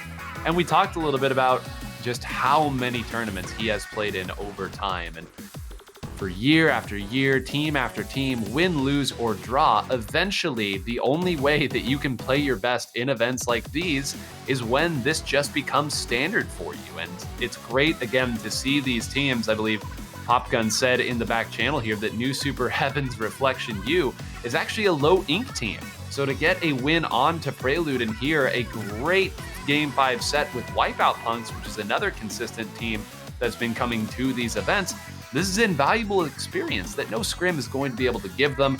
And if they get this Wipeout 2 and earn the right to play against Mictlan Heros, I'm sure they'll be delighted regardless of what the result is. Well, and Nine, to give your point from much earlier in the broadcast, a circle throw back to the forefront here, playing in weekly, or in this case, bi-weekly tournaments becomes so pivotal for the teams that are trying to come up from either getting their feet wet for competitive play, or maybe are a newly formed team that are trying to find that cooperation and that consistency and that team camaraderie. As we see a slight bracket update there with BET taking the 3-0 sweep over Bowser team to secure themselves a date with In Control Red Sun in round 3. However, again, tournaments like this one prepare you, I think, for the series that are either leagues or tournament based that do drag on for a little bit longer. You know, Ludi, or of course the Ink TV new Resurgence League come to mind, of course, for that, where those are going to be dedicated instances where you're ideally paired with teams that are going to be close-ish in terms of skill level. But I think that skill level is defined particularly in weeklies like this. You can't always rely on things like word of mouth in order to have that happen. But again, to update you on the bracket, It does look as though New Super Heavens Reflection U has secured the Game 5 victory and a second upset, this time over Wipeout Punks, the 11th seed. And according to Battlefy, Wipeout Punks secured Game 1 and 2, meaning that New Super Heavens Reflection U pulled off a reverse sweep in order to make this round 2 victory happen. So certainly one of the most interesting stories of this tournament for Proving Grounds 10 that we've had so far, 9. It does not look like at the start here we'll be spectating that match. However, it does look like we'll be spectating another very interesting and a third super close match in terms of seeding, that being the number 4 seed, BackpackingBen, and the number 5 seed, Cherry Limeade. Oh man, this will be a fun one here. I know folks who have tuned into IPL events for some time, and really just any events, you will know Cherry Limeade here. They've built themselves quite a following here. Some for fun, some not as fun. And, you know, it's funny to me, Zach, that they, of course, have their own way of looking at the game, where they feel that because they keep a consistent roster here, they understand each other's strengths, that they can try for certain strategies here that I believe they would call it trailblaze. Non-meta is the way that we would all phrase it here, but it's built upon strategies that they build, and understanding that if one player goes to this position with these weapon strengths, then the other person will then play off of that. And they're trying to, in an odd way, be faster than you without it actually being something of a button mashing contest or their Inklings being faster. It's that they've pre-gamed everything in such a fashion that they can get players into the right position. Now, where that goes the other way, and to kind of borrow a term here from the stock market of all things, liquidity is a big portion of it. And when your team comp relies so much on set play, or at the very least, that's what you're trying to build through, it goes against, I think, what the onus of Splatoon is, in the sense that, listen, plans are nice, liquidation is better. You have to be able to move very quickly and adapt and have a decent answer for most things rather than a perfect answer for one thing. Now, we've seen Cherry Limeade win these Proving Grounds events, so clearly this isn't me saying that their idea is wrong, but Zach, we know this is a fast game and it can be very, very hard to keep pace with what's going on here, even if you have the perfect plan. Well, Cherry Limeade's certainly hoping that this set will be a happy hour rather than a last call here. And a point that I think that gets brought up oftentimes with you, oddly enough, on the other end of the microphone, Nine, is this idea of meta compositions versus not one-tricking compositions, but of course that idea of making up your team in part or in full with weapons that you just feel comfortable on, whether that is the notion of one-tricking or whether you play a certain style or class of weapons proficiently and adapt them specifically to the map and mode, regardless of where they sit in the meta. We've seen multiple, we'll take Splatlings as an example, Splatlings come into play and exhibit that ideology, and Nine, let's see if any of that, whether Splatlings or not, comes into play throughout this set. Well, there's one that I certainly wasn't expecting to see, the Tri-Stringer out here from Raze. And this is a weapon that I have wanted to see played more because it does bring a lot of things to the table that no other backline does, where there is a very, very low-risk way to fire some burst damage at the opponent, and usually opponents will opt to simply back up and not deal with it. They'll simply try to cut their losses and give up a little space to you, and if you repeat that cycle too many times, you're going to give up a lot of very important space on the map. And Cherry Limeade almost breaking through the checkpoint in the first 30 seconds here. Right now, all them so far. Well, if nothing else, there is a propensity for whale-on-whale brutality, as there will be an answer to the 52 Gal brought on the side of BackpackingBen. In fact, all 4 weapons belonging to the shooter class from their side of things to take on this slightly more ranged composition. However, the Rainmaker will move back to mid. We see that killer whale come out on the side of BackpackingBen. Looks like it won't do that much, although a nice shot there on the payload. I believe that might have been the suction bomb taking them down, and of course not an uncommon strategy we see is getting splats by hitting those bombs up against objects like either a splash wall or, in this case, the Rainmaker shield. Certainly, and Lily has been playing these type of weapons and this type of style for so long now. They're so good at understanding where the attack is going to come from, where they need to slow the opponent down from. And again, you don't have to be risky to do it, and certainly nothing risky about an incredible shot with the Ultra Stamp there, the newly buffed Ultra Stamp. We could talk a lot about that as well, but we have to talk instead about how Cherry Limeade has taken full-on control of this game, getting it halfway through there on that uninkable surface, 25 points here. And keep in mind, again, where that Rainmaker ended up on the uninkable surface, because listen, it's hard to keep track of exactly what point on the map corresponds to what point here from a point value standpoint. If you can remember that they're going to have to get to the end of that uninkable surface, suddenly the margins become even thinner.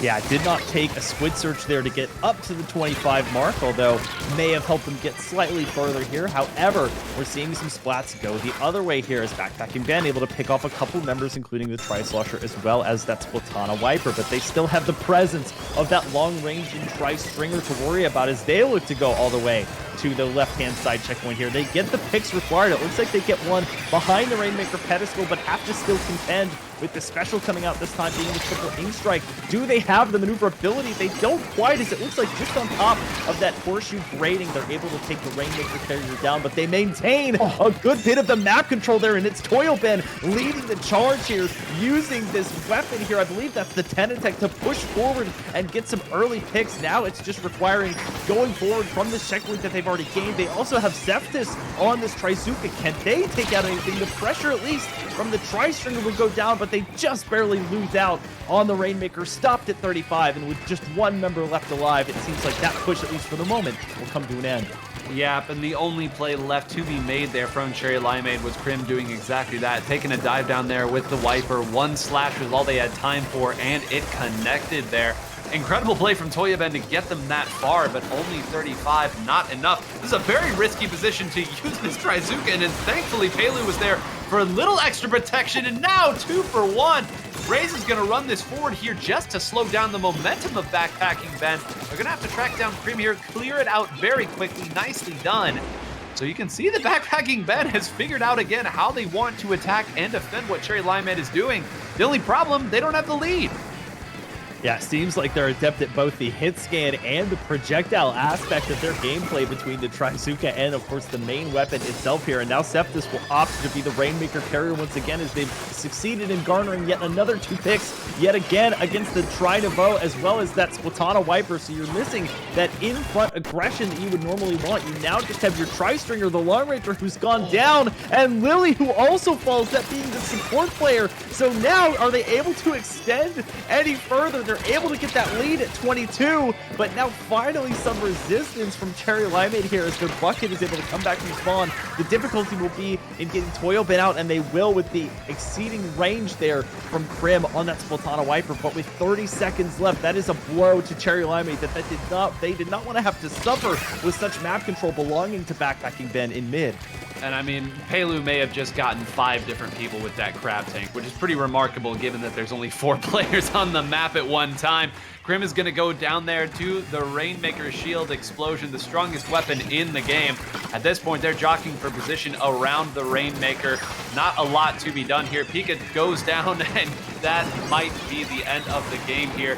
No real presence around where the Rainmaker Shield is going to come from. And you got the sense, Zach, that once BackpackingBen got that lead, they were simply not going to let Cherry Limeade move back up in any relevant positions of the map there. A very, very close game once again. BackpackingBen a little too quick here in game 1. A different kind of quadratic equation than I heard of in my math class. The quad shooter equation ends up being the winning one for BackpackingBen as they take game 1 here on a map and mode that we've seen several times now, Rainmaker Undertow Spillway. And as we move on to Clamblitz this time on Inkblot Art Academy, no TC for the time being. This will be yet another map similar to Scorch Gorge, where you have sort of a little bit of a distance to cover in coming back from your spawn area. But once you get to mid, the distance from mid up to that barricade is not substantial at all. So really, it's going to be about defense just as much as it is offense. And part of what gave BackpackingBen that success was the ability with which they were able to use some of those specials. We saw and highlighted, of course, the Trizuka that smartly moved back rather than forward, where they had some map control and a path to swim through in order to stay away from the Tri-Nouveau that was trying to rush them down before they could be taken down themselves, and ended up resulting in effectively a delayed triple from 2 splats from the Trizuka and then the third with their main weapon itself. And as we move from an objective that is solely on one person to an objective that can move from player to player, even be thrown like the football that it represents, certainly interested to see how Cherry Limeade comes back from a relatively close game 1 into this game number 2. Raze is going to opt to stick with that weapon. I was curious if it was going to continue to be the Tri-Stringer, if they were going to switch it up. On the other side, really no major changes at this point here. The quad shooter equation, as you said, tends to be the winning formula for a lot of these teams. I will say Pika has brought out a weapon that, I mean, listen, if you know Pika at all, you know this is a weapon that has been praised for some time right now. A big, big believer in the angle shooter as well, but also this main weapon, although getting pinned down there by a couple different quick shooters, very difficult. Lily trying to fight out of that corner. It has been all BackpackingBen thus far, and that's going to be the first points off in just over 30 seconds, Zach.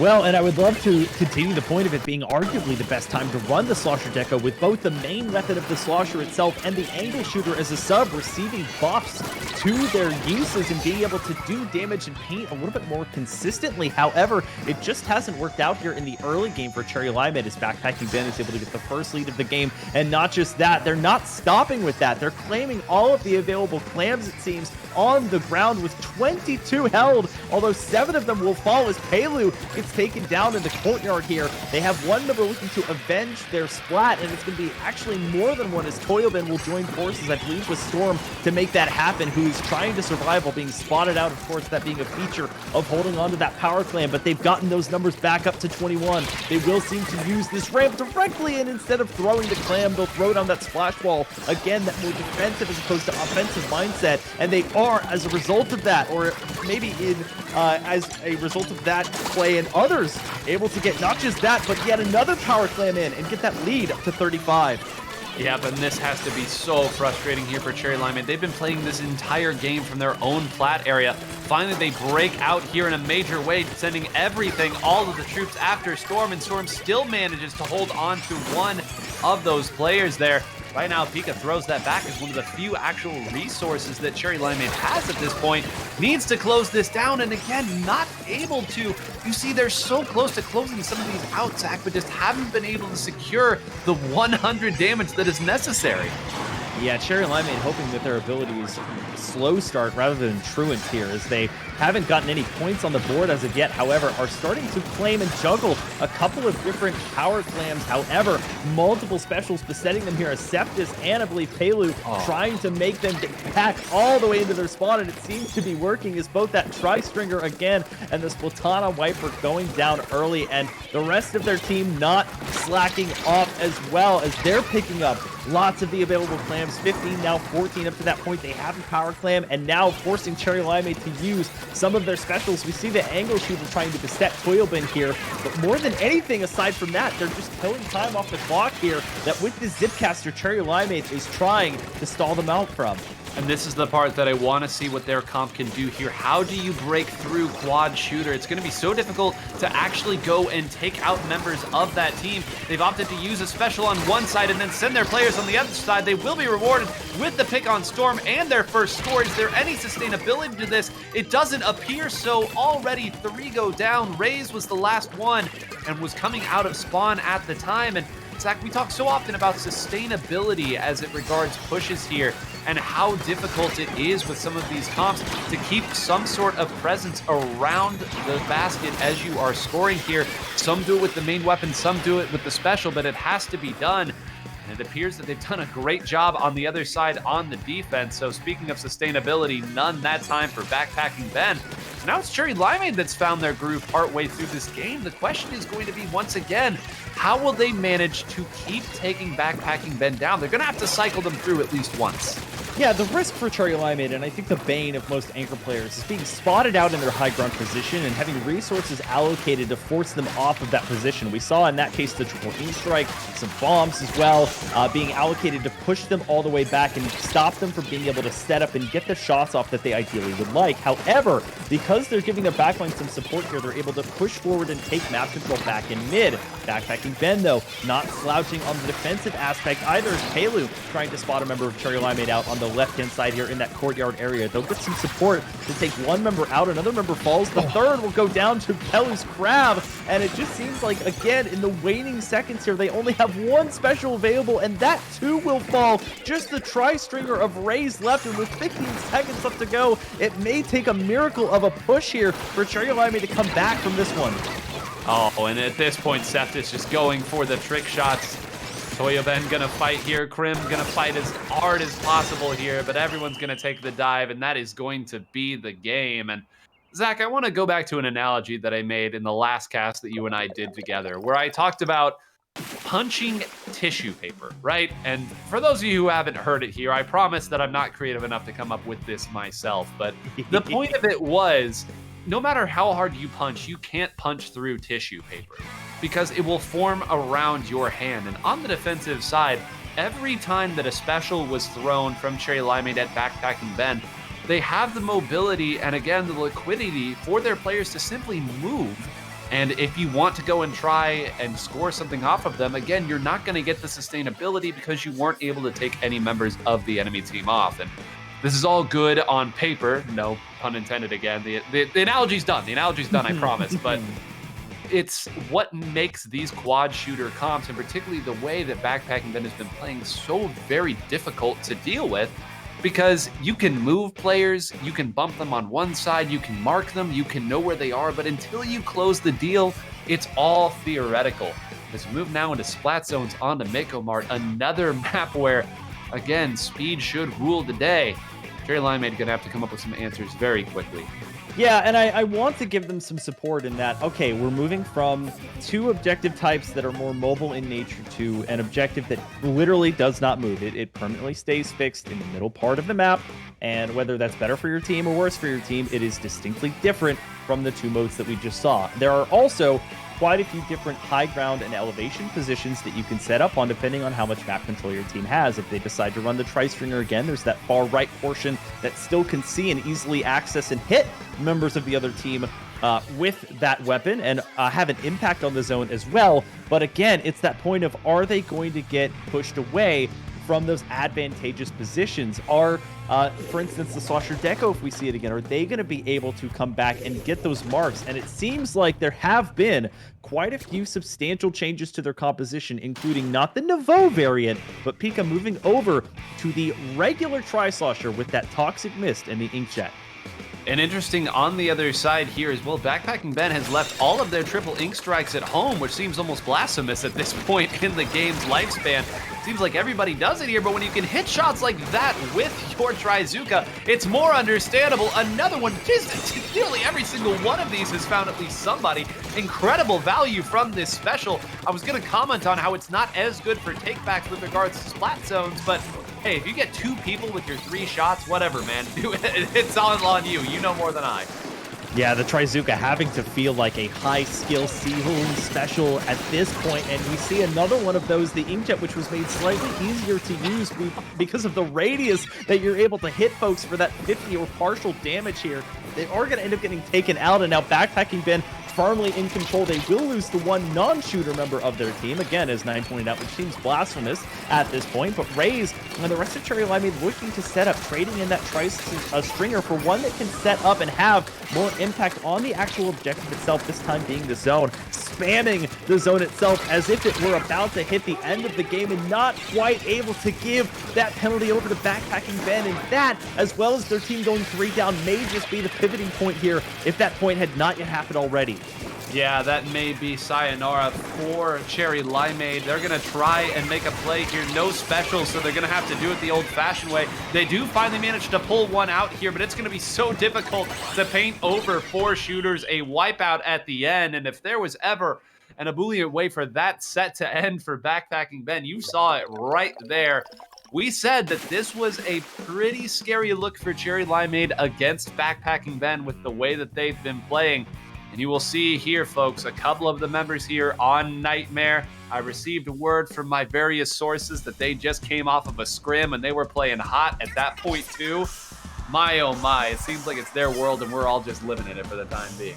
Yeah, BackpackingBen just absolutely dropping Cherry Limeade into a fissure there as they take the clean 3-0 sweep. I mentioned in the last set how perhaps the 3-0 did not tell the entire story between the members of Sanctuary and TatsuGAYri. However, this one felt much more emphatic, especially in game number 3 there. Speaking of Sanctuary, they drop their round 3 set to Sonder 3-0 as they move on to take on the team that we just watched also claim a 3-0, that being BackpackingBen. That will take place in round 4. The other matches here in round 3 still in process as BET taking game 1 over In Control Red Sun, both veterans at this point of the qualifiers for the InkTV Resurgence League. And in your other set here, the number 3 seed Mictlan Heros dropping game 1 to the Cinderella team of the tournament, New Super Heavens Reflection U. The winners of those 2 matches eventually taking each other on. But 9, it's been a super fascinating and fun series. I've loved getting to see not just the teams, but also the map list as part of what we've been calling a tune-up or a prelude, no pun intended, or maybe it is intended to, the action that you and I will both individually be seeing tomorrow. Yeah, it's going to be a great bit here, and as we start our sign-offs here to get you folks ready for the next wonderful casting pair, I'll ask you, anybody who is paying attention, post how many references you think Zach and I made, Pokemon references specifically, over the course of those 3 sets. Whoever gets the closest to the actual answer, I'll just gift you a sub right now, right here. If you don't know, just guess a number. If you weren't paying attention to what all we said at all, just guess a number. I don't care. We're here to share the love. And as we watch those numbers roll in, Zach, it's been a wonderful, wonderful evening here to commentate some Splatoon. I am just stunned that New Super Heavens Reflection has continued to go. I often make the kind of remark that there aren't a ton of Cinderella stories in our game of Splatoon. It is a very, very hard game, and you have to have all 4 of your members sharp in order to make these deep runs into the tournament. And if one player falls off a little bit or isn't quite up to snuff, or there's a gulf in class, it just doesn't happen very often. So for new Super Heavens Reflection U to make a run over Prelude, Wipeout Punks, and now currently engaged in a 1-to-1 battle with our 3-seed Mictlan Heroes, it would go 1, 2, 4, 27 for the seeds. And if Mictlan Heroes does it, well, then we'll have to give a tip of the cap to the TOs as they once again get seeds 1, 2, 3, and 4 right. But even without that, Zach, I think a tip of the cap to the TOs is totally fine to do here. We want to thank, again, IPL Splatoon for everything that they do for the community, for having us on tonight. And also, folks, you will be able to watch portions of the action in tomorrow's Ink TV Resurgence League on this very channel, Zach, along with a couple others. Yeah, as you mentioned, congratulations to the teams that have made it this far. Of course, one of the mainstays or themes of Proving Ground as a series is the relatively correct seeding that takes place in these tournaments. And if Mictlan Heroes does take the series against new Super Heavens Reflection U, then that will hold true for yet another iteration, the 10th, in fact.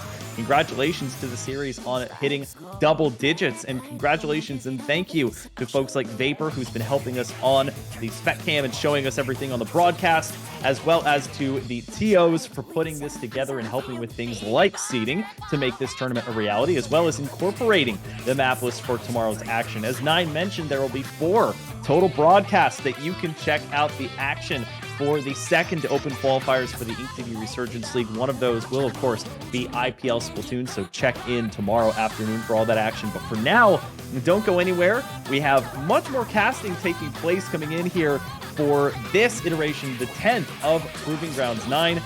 Anything that you want to plug? I know you are constantly busy. In the last 3 weeks, I've gotten to chat and cast with you, which have been absolutely fantastic. So thank you as well for that. Well, of course. I mean, it is an honor every time to get brought on to do this. This is the thing I love doing the most, talking about this silly Squid Game. So anytime that I'm able to, I would love to do it. And all the more if I'm commentating with you, buddy. But I want to give a shout out here to Giraffe056, who got the exact answer. It was 27 references over the course of these games that Zach and I made to Pokemon. So there you go, 27 references we made. Congratulations, Giraffe. Enjoy that subscription. Always happy to give subscriptions here to channels that do so much for the scene. And if you want to follow anything that I'm doing, you can follow me on both Twitch and on Twitter at brand_SPL. So go ahead and keep the action on those places there. A lot of hot sloshing machine gameplay that you'll see on those channels, and some good Splatoon talk as well. And Zach, where can the people find you? Well, please disregard Nine's Twitter changing every week or so. That's just what you got to do when you are at his level and upper echelon of the scene. So very excited to see all the action. I will be, of course, watching along with you all to see if the seeding holds true, or if we have yet another Cinderella story on our hands on the back of Nightmare's fantastic and so cool performance to watch. I can't reiterate that enough. I loved watching their journey all the way up to their match against Graveyard Shift, which was another just nail biter in and of itself. I'm hoping that we get to see that same style of play from our remaining teams here. Check me out over on Twitter at ShinyHunterZach. I tweet sometimes, and sometimes I don't. But that's just the mystery that you take when you hit that follow button. But for now, if you have not already hit that follow button on IPL Splatoon's Twitch account, please be sure to do so. We'll be taking a quick break as we do a commentator readjusting. But for now, this has been Ninehole Grains and ShinyHunterZach bringing you Proving Grounds 10 here on IPL Splatoon. Don't go anywhere. More Splatoon action will be here in just a moment.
Welcome back to Proving Grounds number 10. We are finally on that 10th edition of Proving Grounds. I am joined here for Block 2 tonight with Fusion. How are you feeling tonight, Fusion?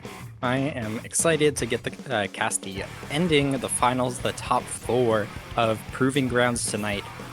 We saw some really interesting matches coming out of Nine and Zach's block, including a miracle run that just ended before top 4 from new Super Heaven's Reflection U, beating Prelude 3-1, beating Wipeout Punks in a comeback 3-2, and taking a game off Mictlan, unfortunately not making it, but that's a low ink team. They're going kind of crazy. Top 4, though, is looking like a preview of tomorrow's event, Ink TV Qualifier 2, isn't it, Siren? Yeah, I've been noticing a lot of, I know we were in a bit of a call beforehand here. We did mention that a lot of the teams here just make this whole event kind of resemble the Ink TV event that is going to be happening over this weekend here. So it is exciting to see these teams sort of get some practice early on, scope out their opponents, as well as sort of getting an idea of what we might be looking at tomorrow here. So it is going to be Bet versus Mictlan Heroes. Winner of this is going to be going into Grands in this single elimination bracket, which on its own is kind of wild, Fusion. Yeah, I mean, Proving Grounds is always fast-paced.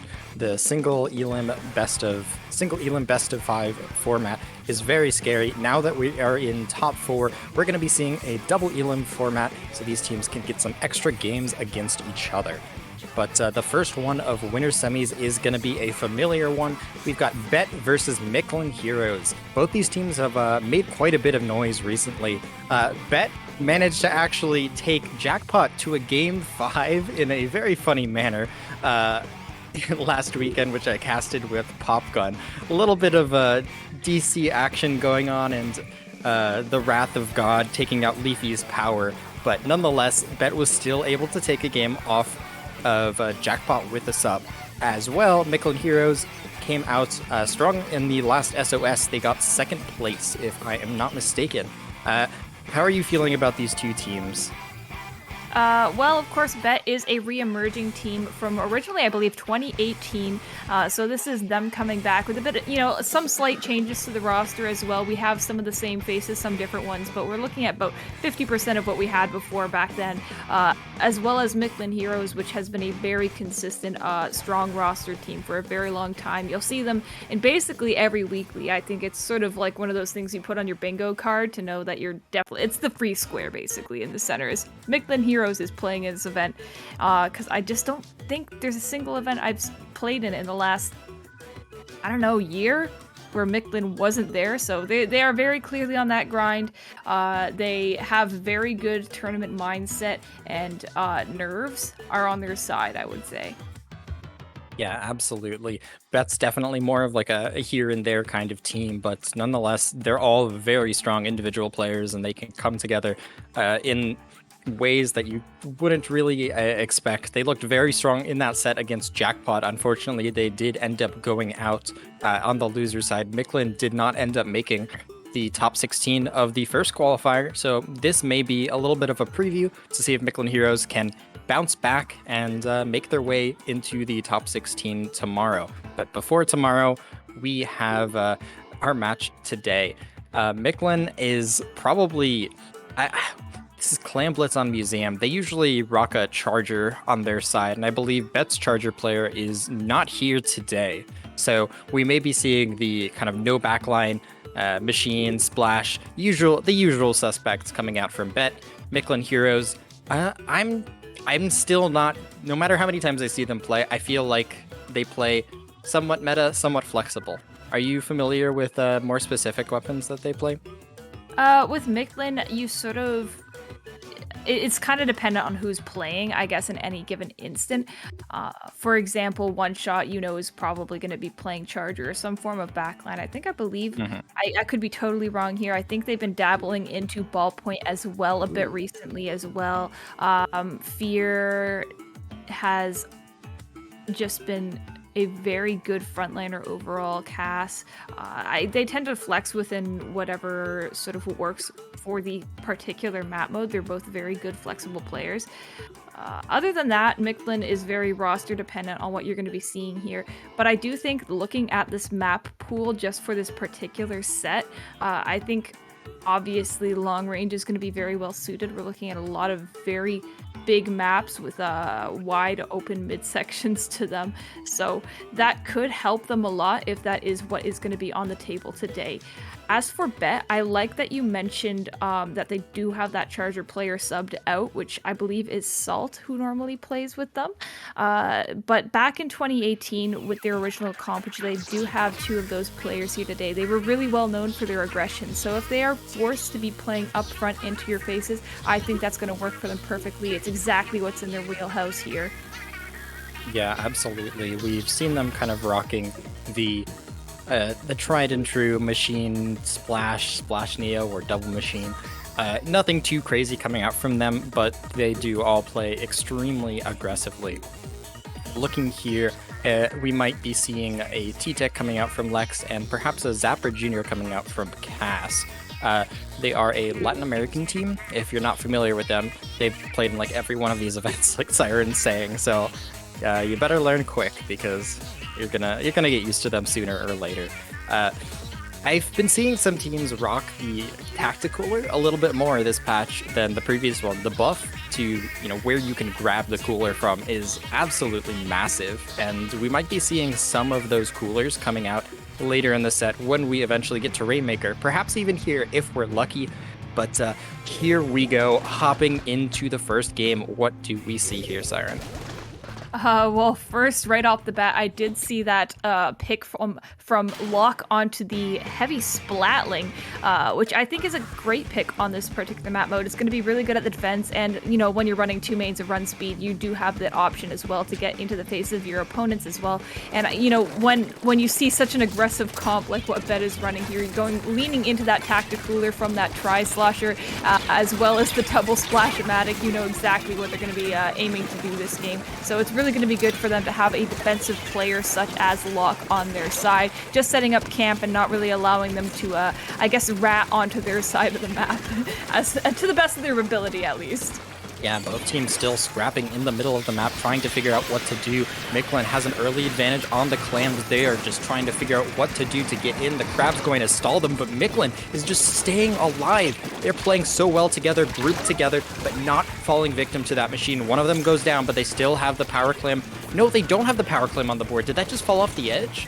I think it could have, yeah. Just sometimes I think it just does a little jump of its own there, wants to see the water. So they are going to have to be recollecting that soon, but you can see there that Locke is able to pick up that 8th clam, making a power clam at their ready, but maybe unfortunate timing here as the other members of Mictlan Heroes do seem to have gone down in that push in the meantime. So they are forced to back up and to try this again, though luckily they haven't given up too much space in mid. We're still seeing a lot of this yellow paint here as the other members of Mictlan Heroes are pushing up and getting a double onto the side of Bet.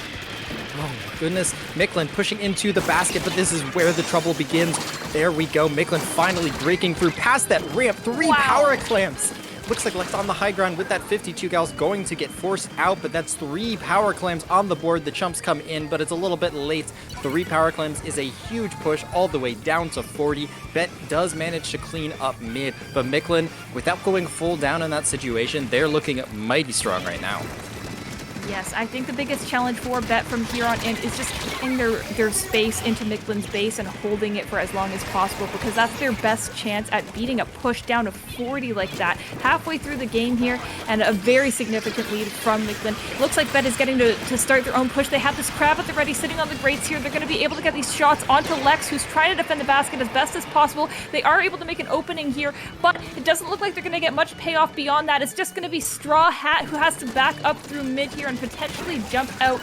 Opts into taking this fight instead, which does make sense when you are running this kind of comp. But, ultimately it's just going to be a full back out, and, Bet's push is done as soon as it started. Yeah, we see so many of these crab tanks coming out, just trying to stop Mictlan's momentum. Even if Bet gets several picks in their favor, it feels like they're having a lot of trouble gaining control of the middle of the map. And that's kind of what the, fizzy bombs, the chumps, and the heavy, all that range can really do to a team in the middle of the map here. Finally, it looks like the momentum is swinging in Bet's favor as two members go down. The machine backs up, trying to watch the flank, but the flanker becomes the victim in this. The flanker gets the better of them in this situation. Straw Hat with a nice pick. The power climb comes in, but getting from that ramp to the basket is the hardest part of this. Yes, and we do see Bet here pushing up once again, but not really having much of an objective follow-up at this point in time. They're getting caught up with Lex, who's running to mid, trying to get this back angle onto them, onto this push here. And they are now starting to challenge this push down to 40 here. They only need a few more clams left, but one of the members are going to be in Crab. They are not going to be able to advance it much further, and that is going to be a 3v1, ending off this push here in a full wipeout onto Bet. And now Mictlan is retaliating here. They are getting back under this basket, saying, all right, we'll make a push of our own. We're going to jump in with even more. They have these two more power clams. Are they going to repeat the same thing they did before? They do get the other one and they extend their lead. Locke is going to be jumping out, preserving that power clam in this last minute of the game, and that's going to be very handy for them. That is a free ticket to get out of overtime in those challenging situations. Yeah, really good awareness there from Locke getting out of that situation. It can be so easy to push, as Mictlan just showed us right after the opponent does. Bet is showing that's the exact same thing here, as Lex and Lucina are just trying to sneak around each other here. Here comes the flank. They're trying to attack the Tri-Slosher. A trade comes out. The power claim gets dropped. That's going to kill a lot of Bet's momentum here. The chumps come in. It's going to be very difficult to push through this situation. The specials and all the paint is going back in Mictlan's favor. Bet still has two power clams on board as we approach the end of the game. 20 seconds remain. Bet is down 40 points due to the penalty, and now they are going to have to make a move with only that crab tank online. Yes, with overtime here, this is when the nerves are going to start kicking in here. Lucina's got that power, that crab at the ready. He's going to pop it in a very high advantageous position here. Simo going to be getting onto these grates here, trying to get into the basket as soon as possible, just popping these fizzies, using as much overtime as possible. Is going to be able to get into the basket, but they're going to need that other power clamp, and Straw Hat is going to be the only member of Bet left alive. There are these jump-ins here, but no doubt they are going to be camped, and that looks like it's going to spell the end of the game for Bet here with a very early 1-point lead for Mictlan Heros in the set. Yeah, great job to Mictlan clutching it out there. We saw basically all of their specials pop defensively. That wave breaker did so much work to stop Bet from getting in that situation. Just an iron wall of defense. Mictlan just staying alive in that situation, watching the flanks, not letting Bet get onto the spinner. Once the power clam got to the spinner, they did not let them approach more. We saw so many of those pushes go over the spinner onto the grates, and that's where hell broke loose, basically. If you get a crab tank up there, it could be extremely dangerous. Mictlan doing a great job locking it down, and I think a lot of it was due to some great anchor play coming out of Locke.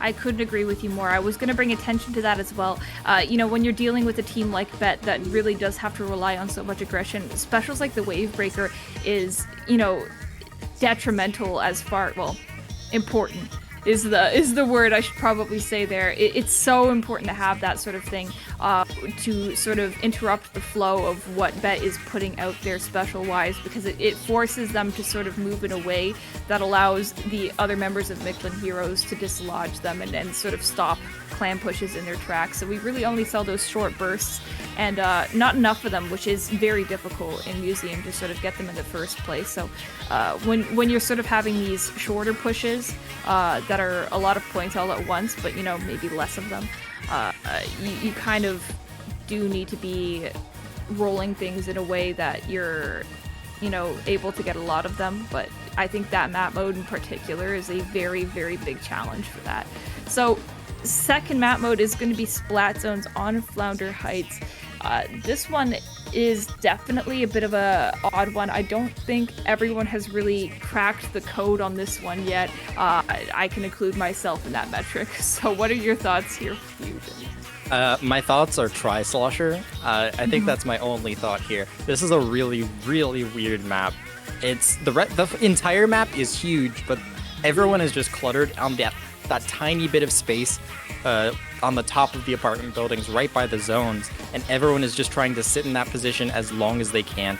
Weapons like Tri-Slosher or even short-range things like Other sloshers, blasters might be pretty good around the middle, including rollers. I think crack on roller we've seen a couple times. Splash and machine, you know, just good everywhere, but especially good in this situation with burst bombs. Painting that wall can be extremely valuable. I don't expect too much of a change coming out from Bet, but for Mictlan, yeah, I was kind of expecting the chumps are gone in this situation. We do see the Wavebreaker coming out of Cass here. Custom Junior is a weapon we actually have not seen that much recently, but it is a very strong pick on this map. Definitely. I think Wavebreaker has a lot of good spots to allow both for aggression and defense here. So I think that'll be key for them to get back into situations where they might get locked out. We're seeing these very early trades coming out down the center of the map, and you can see that Bet has definitely sort of leaned into the angles and the verticality of this map by playing this double bucket comp. As we see here, Straw Hat just sloshing over these corners, knowing that there's a couple members of Mictlan on the ground here, just able to hold that high ground, get these specials popped out from their teammates. I don't even know how that member of Mictlan stayed alive for that long and was able to get out of that situation, but nevertheless, good job on him for jumping out, seeking danger there with that Booyah Bomb and impending doom. So now it's just going to kind of reset back to a bit of a neutral situation here with Bet very steadily holding this zone here. Yeah, we saw Lex trying to flank, which is a very big opportunity there. They unfortunately were not able to get away with the pick, but while Bet was going back and dealing with them, Mictlan was able to recap their zone. You see teams just hold their zone and not be able to take the other one for so long here. Now we got a 4v4 situation in the middle of the map. Some scrapping comes out underground there. Lex goes down, two members, Straw Hat and Lucina, trying to get up into Mictlan's zone in this situation, but it's going to be very difficult to dislodge that machine. Specials are going to be online very soon. The crab comes out, the Booyah comes out in response. Lots of individual warfare and fizzy bombs coming out all over the place, but it finally looks like this Tri-Slosher is going to end up going down, and it's a 2v2 situation. Bet does seem to be getting the shorter end of the stick here as Lex on that high ground with the 52 gal finally clears some space. Yes, and that's going to be the first cap for Mictlan in this entire game, just happening 2 minutes into this Splat Zones map. So that is very significant that we're seeing here. But, you know, regardless of that fact, I mean, Bet hasn't really made much of a dent in the overall counter here. So this isn't going to be very hard for them to get that lead back. So now we are finally seeing all these specials coming out from Bet being popped. They do plan to contest this very early on. Lex taking this face first and somehow making it out of a crab. Alive for long enough there, which is kind of impressive, I'm not gonna lie to you.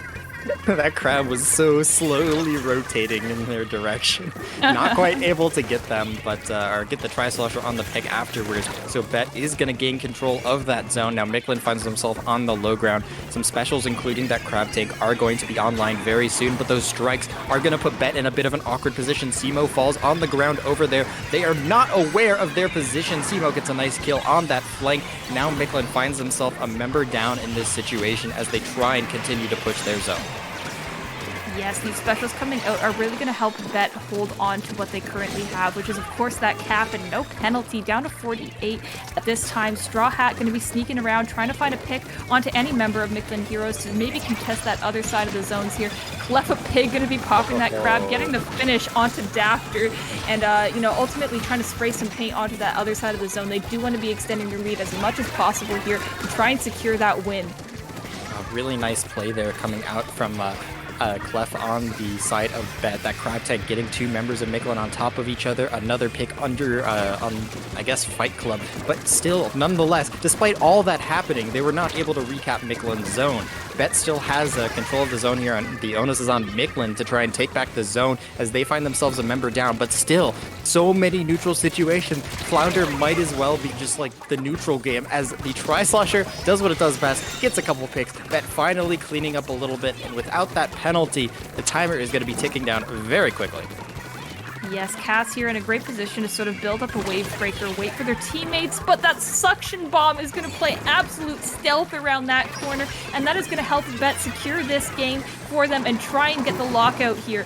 Mictlan does need to neutralize at the very minimum to get back in here. We do see the special getting popped. The ink strikes are at the ready. They are going to be used right away. They still need to cap one of the zones to save themselves here. They're going to be trying to stop this Booyah Bomb, and they're able to, getting two picks down on the side of Bet. That cooler is going to be coming out on top of Simo, but they still get that pick, and that is going to be controlled back to Mictlan here. They have to lock out right now if they want to stand a chance in this game.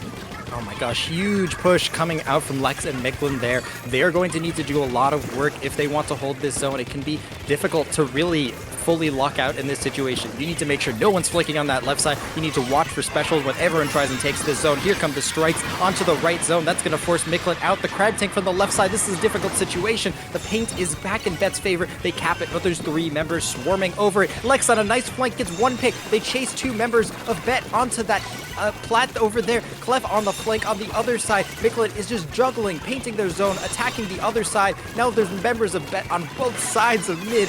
Oh my goodness, and Bet still has neutralized the zone. Mictlan still has almost 40 points to go. They really need to clear them out if they want to do it. They just keep respawning. They just have, they're spawning in the middle of the zone. The timer's continuing to tick down. The strikes come back out on the zone. Specials again and again will just continue coming out. 4 members of Mictlan trying to guard this zone. 4 members of Bet coming out on the other side, just trying to neutralize it. There are no flanks in this situation. Mictlan's still alive. Bet mostly still alive. Lex on this plat over here trying to do their best to paint the zone. They go down. It's 6, 5, 4. It's neutral again. That's 2 zones on Bet's favor. They have a man advantage in this situation, and they managed to stop it before they lose the game. Couldn't even tell if that was a cap in the favor of Bet or just a neutral for long enough, but I think it was a cap for Bet eventually there. Just that one little narrow lead that they were able to hold in that last second there, and you could definitely tell the desperation coming out of both teams in the last moments of that game, just focusing as much as they could onto that cap with that one zone. The other one was being left alone for the majority of that sequence. Just maybe once or twice being, tried to flank on by, I believe it was Lucina who went there at one point, and just getting caught up by one member of Mictlan who was there specifically to guard that area. It's a difficult situation for both teams in that in that scenario, and Bet was thankfully able to get everything together by the end of it and just very narrowly clutch up in that last moment there. So that is going to even up the score so far in this set, taking it to tower control on Macomart. I could feel the desperation, the anxiety in my voice, and everything is just rising the entire time. I was like, if I hand it off to you, the game's just gonna end in like 3 seconds. It could be anything, and I'm just, wow. Okay, that was a crazy game. And if anyone saw Mictlan's run in the previous Ludi, they, I believe, lost one of their sets and then won every single other one of their sets. 5-4 in best of 9 format, and I think they had a similar game on Flounder TC. It might have been against your mom. It might have been against your mom. Yes, but it was a very similar format, very similar feeling. It all took place in that right zone that we were seeing. That was crazy. Bet managed to clutch it out, get a couple picks just in the nick of time. We saw how long the zone was neutralized in that situation, and Bet finally managed to find an answer. Whew. I'm wondering if they're going to be able to do it again in Game 3 on TC Mako. A lot more, I'd say, cluttered and closed off a map. Yeah, this one can be difficult because I think after the second checkpoint or so, closer to the third overall, it does snowball very hard just due to the tower path being so far from your spawn. So one good wipe there basically ends the game, which, kind of leaves it in the hands of whatever team can pull that off in that exact moment. And that really leaves it up in the air as far as this Game 3 goes. Yeah, it could certainly go either way. Similar comp, I guess, coming out on the side of Bet. We do see the Vanilla Junior this time and the Heavy Splatling again from Locke. This is a very good map, I think, to be an anchor player. Heavies, of course, enjoy riding on that tower. They give them a little extra boost of momentum there. Bet gets a very early pick. The strikes come out. Mictlan's stuck in that corner over there. Lucina diving in, gets a pick. The splash wall acts as a teammate there for Dafter and saves their life. They may be able to do something as the tower approaches the first checkpoint. Yes, definitely building up for that Booyah Bomb here to try and stop that. Is able to pop that on his straw hat and get that quick pick onto him. And so at this point, Bet is going to be backing off just a little bit here to allow some time for Straw Hat to be getting back in here. Simo getting these great scraps onto Lex. Straw Hat back in here, ready to fight, getting the revenge onto Lex there. And this could be the start of a push for Bet, I believe. Yeah, trying to start a push here, but they're not able to really push onto this side of the map yet. Lucina trying to do something on the right. They do manage to get a pick on the flank. That's huge. All that pressure from that side of the map is going to make a very difficult situation for Mictlan. Bet riding that tower to the first checkpoint. The strikes come out, trying to move that heavy splat link, but someone needs to get ahead of the tower or they're not going to be able to take in this situation. Thankfully, the crab comes out in the nick of time. That's going to be the first checkpoint to Bet as they try and jump onto the top right, or top left. Lucina and Cleffa getting picked off there just after that checkpoint. I believe it was a bit of an unfortunate bomb situation onto the face of that crab there. So this is going to allow the members of Mictlan Heroes to sort of get what they deserve here and move back in. You do see Dafter under this left side. That bubble is going to be popped onto that first checkpoint here. Only thing that's going to be able to contest that is going to be a Booyah Bomb, which is just popped right behind it, allowing them to get forward here, get a very narrow lead onto the side of Mictlan Heroes, and that's going to be really good for them. They are going to be backing up here by choice, spotting that crab coming out once again from Cleffa as Bet sort of tries to recuperate with the fact that they've lost this lead. They are going to be popping that cooler, and of course, they're going to go max aggression when they have that soda on hand. So, anyways, we got Bet trying to run in towards the tower here with that cooler, but one thing about cooler is it doesn't help you get into the middle of the map itself. They pop the cooler, find themselves at a loss for what to do. They find themselves 2 down there, but thankfully Straw Hat on that machine able to neutralize the situation. Now Straw Hat's the last one alive on Bet, trying to figure out what to do. Back off, barely dodging those splat bombs, but Mictlan is gearing up for another push. They have a Booyah Bomb to slow this tower push, but it's going to be difficult as Mictlan begins pushing towards that top left. Yeah, Mictlan doing a very good job of applying distant pressure onto the snipe of Bet here. They are going to be forced to drop in order to contest this quite a bit, but Simo getting spotted out in this corner by that killer whale. That is going to allow, once again, for Mictlan Heroes to get back up on here. Spotting the fight here, Cass is able to get this 2v1 onto Simo, but I believe the machine on Mictlan just accidentally fell off the map there. That's a very unfortunate moment for them here, but with that bubble at the ready, I thought they were going to be able to use that, but unfortunately, just not being able to pop it in time, maybe not quite worth it for them here. Yeah, the specials are going to be very important to have online, including this crab tank coming out from left, I believe. They're going to chase members of Mictlan over into that left corner. They get a nice pick on one member of Mictlan in the top left, and finally they're able to get past this situation, and Simo is in the top left with the Tri-Slosher. Now that there's a member there, it's going to be a really different situation. Now Mictlan is forced to push over towards this other side of the map and slow down the tower from there. Thankfully, Bet has not gotten the checkpoint for them yet, but Mictlan is still 2 members down. Bet is pushing up. The Booyah Bomb is leading the way in. The tower is going to roll into the second checkpoint as Mictlan is just trying to desperately stop the the tower at this checkpoint. Wrong. Yes, and if you are the defending team like Mictlan is in this situation, you definitely do not want to be having any sort of bucket up on your snipe on Mako Mart whatsoever, let alone Simo, a very, very strong one, and has been playing very loyally to this weapon for a very long time, to my knowledge. So, of course, that is very worrisome, but they were able to clear that out, though they are now dealing with the threat of having that 31 push on board, only 1 checkpoint in the way for them to sort of burn through here, so they're going to have to play very carefully. They don't have a lot of opportunities to make mistakes and sort of move past that. They are going to have to play this aggressively. They're going to have to make a very large dent in the aggression from Bet here in order to sort of contest this lead whatsoever. Lex doing a very good job sort of spawn camping here, but we can't quite see the situation behind them, and as such, the tower is going to be contested by some other members of Bet who have been able to make it through that wall of aggression. Yeah, Bet coming in, managing to stop the tower consistently. Every single time the tower got past that first checkpoint, Bet was there to stop it. They had multiple members focusing the tower. They had those specials online exactly when they needed them. And Mictlan just did not know how to get up there. It's a very important thing to have someone on your team at least guarding that area of the map, and Mictlan was not quite able to do it. We saw the Booyah Bomb coming out from Dafter, trying to lead the way in, but they were just waiting for the tower to catch up. They're holding that Booyah Bomb like, come on guys, I could only hold it so long, we gotta go. And They managed to toss it off and get the tower moving a little bit further, but it didn't quite cause enough disruption in that situation. Bet overall just managed to get that one big push that they needed and coordinated to get past that really difficult spot on the map. But we're heading back to a map that we've already seen before on a mode that is very similar to another one we have already seen before in this set.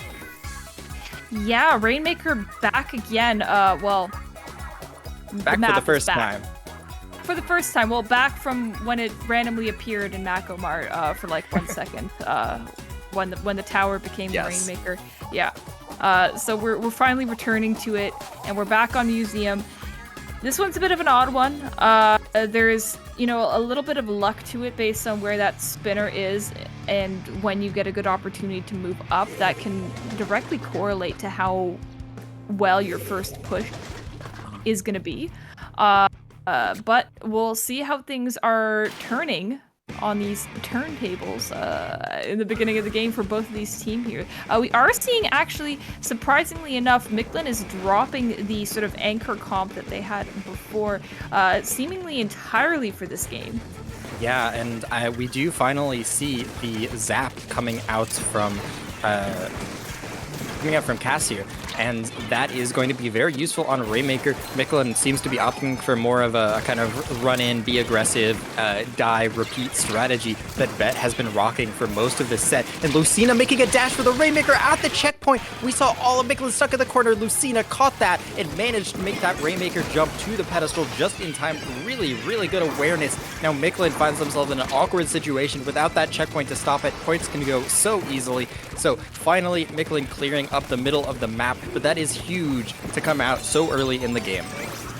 Yeah, now I think Mictlan is going to have to be careful for the remainder of this game. They sort of understand now the way that Bet is willing to play this. They are willing to go sneaky. They are willing to sort of grab it when they are not paying attention. So they are going to be having to guard this Rainmaker very carefully this entire game from this point on. No leaving it unattended at any point. You got to jump that off. You got to deal with it. But they are able to very quickly actually reclaim this lead for themselves as they are able to sort of forge their way through the base of Bet, coming back from that initial surprise push from Lucina there. Yeah, the surprise push was all it took for Bet to get that checkpoint, but Mictlan answering back really quickly. We saw the Booyah Bomb leading the way. We saw the strikes leading the way. 43, nothing to sneeze at here, but it's still not a safe push whatsoever. Bet still has, of course, the game advantage here. They can afford to be a little bit less risky in the situation, but they just need a few more extra points on the board to take that lead. It's not going to be the most difficult as Mictlan is down a member. Bet tries to swarm over into that right side, but they're kind of running out of paint in this situation. They're trying to single out Dafter over on the right. They're not going to be able to do it just yet. Finally they do, and Bet is looking to set up for a push. Yes, they're dropping into the Rainmaker free zone. They are going to be moving up on this right side here. They do have 2 picks down onto the side of Mictlan. I thought that was going to be the lead swap for them, but just barely getting picked off there shy of the checkpoint. So now Lex is just going to be defending this Rainmaker as best as they can. On the other hand, is going to grab that Rainmaker, not quite getting the lead once again. Looks like it will be here, but they were stopped just at 35. It's going to be a very small lead, just making it past that cushion there. But now Mictlan Heros has something to challenge, and just barely not quite getting the wipeout onto them is going to make this very hard. I think we saw some of that cooler coming into effect there. Bet was just on their feet after that failed push, yet again just getting back in, and Mictlan was not quite ready for it, getting a taste of their own medicine there, the soda. But Bet is now on the defense. Lucina trying to guard this side with that crab tank. No special anymore. They're going to be forced to back up. Not the biggest lead online, but that's 3 members down onto Mictlan. Bet looks to be clearing up this game so far as they paint back the middle of the map. There's no need for them to push in this situation, but they still can continue to push their lead. 35 is not the greatest thing in the universe, but they can get some extra points on board, especially if they lead the way with a crab tank well placed like that one. Yes, that crab tank is going to do a great job raining some paint onto the members of Mictlan Heros here. Lex is camped up on this top left side here, just ready to take anything that Bet has for them, and maybe trying to play this a little bit more defensively here, sort of relying on Bet moving up, trying to extend their lead, maybe get a little bit greedy here, and try and maybe get a wipeout once and for all, and just allow them to pave their own path into Bet's base as soon as that happens. Yeah, finally they're trying to clear up Bet. The Rainmaker has just been staying there for so long, and while that machine runs out of ink in that situation, the Rainmaker sneaks in, gets a few extra points on the board, and Bet is just alive. The zombies, the dead, keep rising yet again. Bet managing to get a few extra points on the board, and now Mictlan needs to make a pretty big push in this situation, and they need to take back the middle of the map, and that's a tall task, especially when Bet still has not even left their plat. Lucina moving forward, getting yet another pick onto lock, a full wipeout. Mictlan is stuck in their spawn. Bet is looking so strong, much more so than they did in the previous time we saw this map. Yes, and I think Bet from this point on is just going to be camping out mid, playing this smart, knowing there's only 14 seconds left. They do have that crab at the ready. They can hold that until overtime and just sort of pop shots onto that Rainmaker, because they do know that Mictlan only has one chance here. They are already holding that Rainmaker, so, this is the ride or die push. This is going into overtime. That Rainmaker timer isn't starting in overtime. It's starting beforehand. They pop that crab as soon as overtime starts to seal the deal on the set, and that is going to be it. That is going to be a 3-1 win for Bet going into grand finals. Wow. Bet really, they looked a little bit shaky in that game one, and they kind of found their stride as the games went on. They started playing aggressive, started just continuing to apply pressure, and we see what makes them a really strong team in those last few games. At the end there, we saw the Tri-Slusher, we saw Steamo on the Tri-Slusher sneaking ever closer to the Rainmaker, while the Rainmaker was just kind of stalling and waiting, and the Tri-Strike that got popped by a member on Mictlan was kind of the touch of death there. When you're in Tri-Strike, of course, you can't do anything else, so that's kind of the cue for the Tri-Slusher to hold forward on you in that situation. So props and hats off to Bet. They're going to be moving into winners finals of this tournament as we take a look at the bracket. And I don't know about you, I'm a little bit surprised about the match on the other side. Oh, so BackpackingBen took the set against Sonder, which I am a little surprised, but I can't be that surprised because BackpackingBen has been doing a very good job. If you saw that set earlier against Cherry Limeade, they had a very strong win there as well. I think it's just very strong players sort of just mashed together in one group, and as well I think it has a couple members from Nightmare, so they're no strangers to each other as well. They've still got some levels of synergy that they've sort of pre-ordered for this event, and that has been helping them quite a bit here, and it's kind of hard to go wrong with certain comps in Splatoon 3, and I think they're kind of using that to their advantage in this tournament. Though, what do you expect to be the result coming out of Mictlan Heros and Sonder? I kind of feel like Sonder has the upper hand, but at the same time, Mictlan had just like a very close set just now against Bet, so I think that could play into the mental game a little bit.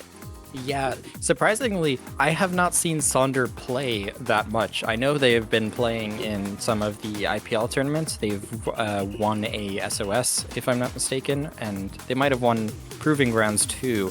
But I actually have not seen them play, like myself, all that much. So I'm not entirely sure what to see here. But I know sets with Mictlan generally are pretty close. I think the entire run Mictlan had in SOS this week, it was 2-1, 2-1, 2-1, 2-1, and we were the first of those 2-1s. Yeah, I think this could really go either way. I think Sonder on paper is probably a bit of a stronger team, but I don't think that Mictlan is out by any means. I agree with you there for sure. I mean, I hope that I can watch that back at some point after the tournament. I hope one of those 8 folks have been streaming it, because I think that would be a very interesting set. One thing I wanted to sort of maybe bring attention to in that last set that we didn't really get to discuss as much with the proximity of games to each other is, I think after that Flounder game for Bet, that maybe, flipped a switch in their brains a little bit there, because if I'm playing against Mictlan and I get a very narrow win like that, and just an absolutely crazy game like that Splatzone's Flounder game was, I think I'm gonna get like this sort of invincible mindset. Like, if I can do that, I can do anything from here on out. And I think that really helped them for the rest of that set. I think they definitely started playing with more confidence because of that. Yeah, I mean, you could go two ways with that sort of situation. That situation either shakes you or it makes you stronger. It may have kind of shook Mictlan a bit. They had everything going, and I feel like they didn't quite look as strong as they did in that game one as the rest of the set approached. But nonetheless, we're going to be seeing the winners finals set first, which will be BackpackingBen versus Bet. We have a little bit of Nightmare in here. ToyoBen, what team are they on again? Oh man. Goodness. Oh. I feel like I see ToyoBen in like a million pickups. Yeah. And then in my head, that makes me think that ToyoBen is on a team. Mm-hmm. And I'm sure that they are. Oh, they're on at least one death. That's right. Okay. Yes, okay. a newly formed team that did, in fact, qualify already for the Resurgence League. Yeah, so a lot of really individually strong players coming together here. Of course, Storm from Nightmare. We have Septis, who is also a bit of a pickup god, I would say, as well. Sort of just finds whoever they can to get into tournaments with, and, gets the best run that they possibly can any given time. And, going along with that, they've been doing extremely well in this tournament, and do have a very good chance of actually making it through this set and punching their way into Grands. Yeah, absolutely. Punching their way. Anyways, sorry. I can no longer hear the phrase punching their way or punching their ticket. I don't know if you saw the post of the post InkTV made of 9 over, what is it, a Polar Express clip, just like punching a ticket. Anyways, that analogy has been used so many times at this point. It's just become a little bit funny to me. I saw 9 talking about punching tissue paper earlier, but punching tissue he just paper. likes punch, I guess. Like, let's let my man punch. Just punch it. Why is it called punch if you're supposed to drink it? Why did they call it punch if you out the oven and if you you out? out. Yeah, thank you. Oh my goodness. We do end up going back to some classic maps that I think oh my god. I swear to god, every single tournament, every single scrim, it's Splat. Guys, we're picking 4 modes. It's Splatzone's Hagglefish, TC Inkblot, Rainmaker Undertow, and then like Clams Museum. No Clams Museum this time, but we did have all 4 in a round earlier in this tournament. So we're going to be seeing probably 3 of the most played, most well-known, most practiced maps in the game to start off. But the first Hagglefish zones that we are seeing in our block so far. I think that certainly crabs are strong here, not as strong as they once were now that there's that funny little block and pole in the middle of the map. But I think pole. I love pole. That was my favorite update, the pole update. But I think the one on Hagglefish is actually a pretty big deal. I think it really helps a lot with how open it was beforehand. It gives me a great spot to put Wavebreaker in a really, really obnoxious, annoying area, which, you can definitely reach that from the unshootable sides, the blind spots behind the zone as well. So it's a very nice pull. I have to give it to the devs. You really thought out that one. It's beautiful. I can't wait to see it as we go into this game here. 4 shooters on the side of BackpackingBen, but like, what could we really expect out of 2 members of Nightmare, Septis and ToyoBen? Like, it's gonna be 4 shooters. It's kind of, I think, Splattershot and T-Tech are kind of in an interesting spot right now, just because they got the they both got specials that deal with crab tanks so well, and this is kind of like, we got a Zuka just in case you guys spam crabs, and I know you're gonna spam crabs. So BackpackingBen kind of coming into this game with a plan and coming in with a vengeance that's already 3 down on the side of Bet. They're backing to their spawn, but they do have a crab tank online. It's going to be a little bit difficult for them to get back in, but BackpackingBen is now out of specials, and this may be Bet's opportunity. Yes, Bet popping that soda once again. That crab is going to be coming out enhanced by the drink. So they are going to be getting a bit of a neutralize onto the zone here. The Booyah Bomb and the crab are going to be coming out. They are spotting Pelu on that side there, but not quite able to clench out that pick. And, for the first time in this game, we're seeing members of BackpackingBen go down, but the zone still hasn't flipped. I say that. Yeah, finally they cap the zone, but BackpackingBen has been in total control here. That's already 1 pick. They're trying to clean out the remaining members of Ben. This machine, oh my goodness, they're just sticking their little head out, peeking over that ledge. Straw Hat doing a great job, getting a kill, getting yet another one off of that Booyah. And that's going to lead them back to the zone, and that's going to be a cap back in Bet's favor. So that 1 play coming out from Straw Hat there is going to be all it needs for Bet to take back the zone and get yet another advantage, 3 down onto BackpackingBen. What an absolute bloodbath this game has been so far. No team has had just 1 or 2 members going down. What? We're just climbing into the boxes. We've got that Amazon okay, Simo is just blowing them up with his mind now. As he goes in, gets this pick onto Storm. And is just absolutely camping under this tent here, forcing Septus to sort of dislodge their positioning to take care of him. And getting that cap finally, not without the lead getting taken back by Bet here. So I think at this point, BackpackingBen is not going to be looking for that situation to happen again. They're going to be trying to prep as much as they can, backing up smartly when they do see that crab getting popped onto the tent by the members of Bet, just holding back, keeping that paint on his own, and then, paint is one thing that they have going for them absolutely with a comp of 4 shooters just like this. So holding that zone, despite the fact that all of these specials are coming out from Bet on top of it, and just enough to get that 4-point lead, just barely, as we're looking at almost a full wipe onto a full wipe back onto BackpackingBen. Unfortunately, it has happened once again, and now Bet with a very low penalty is probably going to be trying to replicate what they had going for them before. Yeah, we saw that dynamic slosher duo, Straw Hat and Simo, pushing over the left side. They've been controlling the sides of this map, and that's kind of what's been helping Bet just gain control of this game, but 2 members do go down, pushing up perhaps a little bit too far as the crab tanks come out. BackpackingBen swings back in and manages to take back the zone, already painting up the entirety of mid, clearing out all of the members of Bet. They're going to be back in their spawn. No specials online, but that's a huge pit coming out onto ToyoBen. Bet coming back in, the crab on the roof. They just keep continuing to rinse and repeat. The crab on the other side of zone. We've seen this situation again and again and again, but this time the Zuka is out, and that Zuka is going to finish off the crab and get BackpackingBen back control of the zone. Once that crab's gone, the paint, there's no real difficulty getting through the zone. They managed to take out multiple members. The time is now ticking down to the end.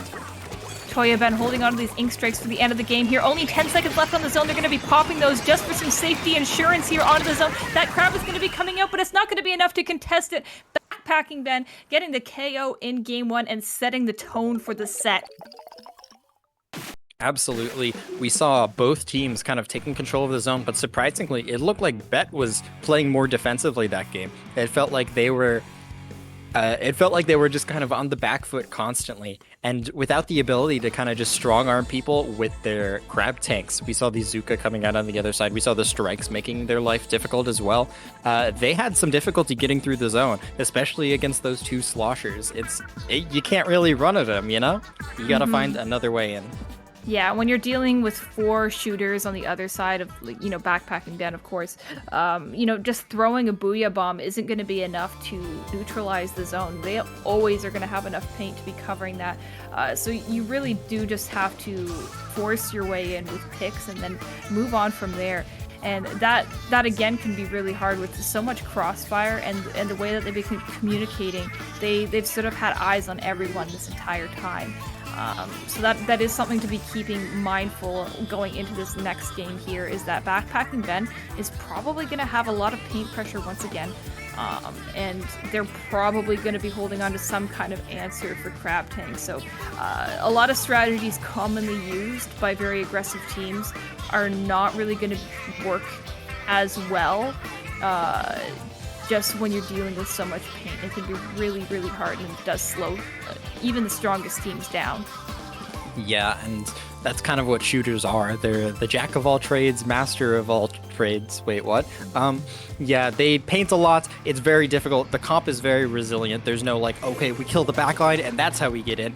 You just kind of need to scrap it out, and you need to come out on top with some well-coordinated team play and specials. And BackpackingBen coming out with the same strategy is looking to make Bet's life difficult.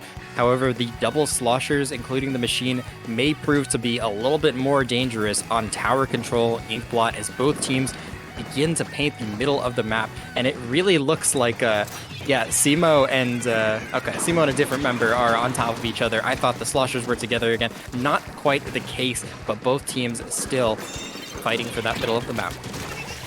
Yes, we do see Storm here finally getting this pick. You saw BackpackingBen actually playing very back into their spawn early on, just trying to build up specials, stay away from that Cleffa Pig crab pop very early on, and that is paying off for them very well here, already making their way onto that first checkpoint, having specials to pay off alongside it, and this is going to be a nice crab pop for BackpackingBen as they move on here to that second checkpoint, only a minute in.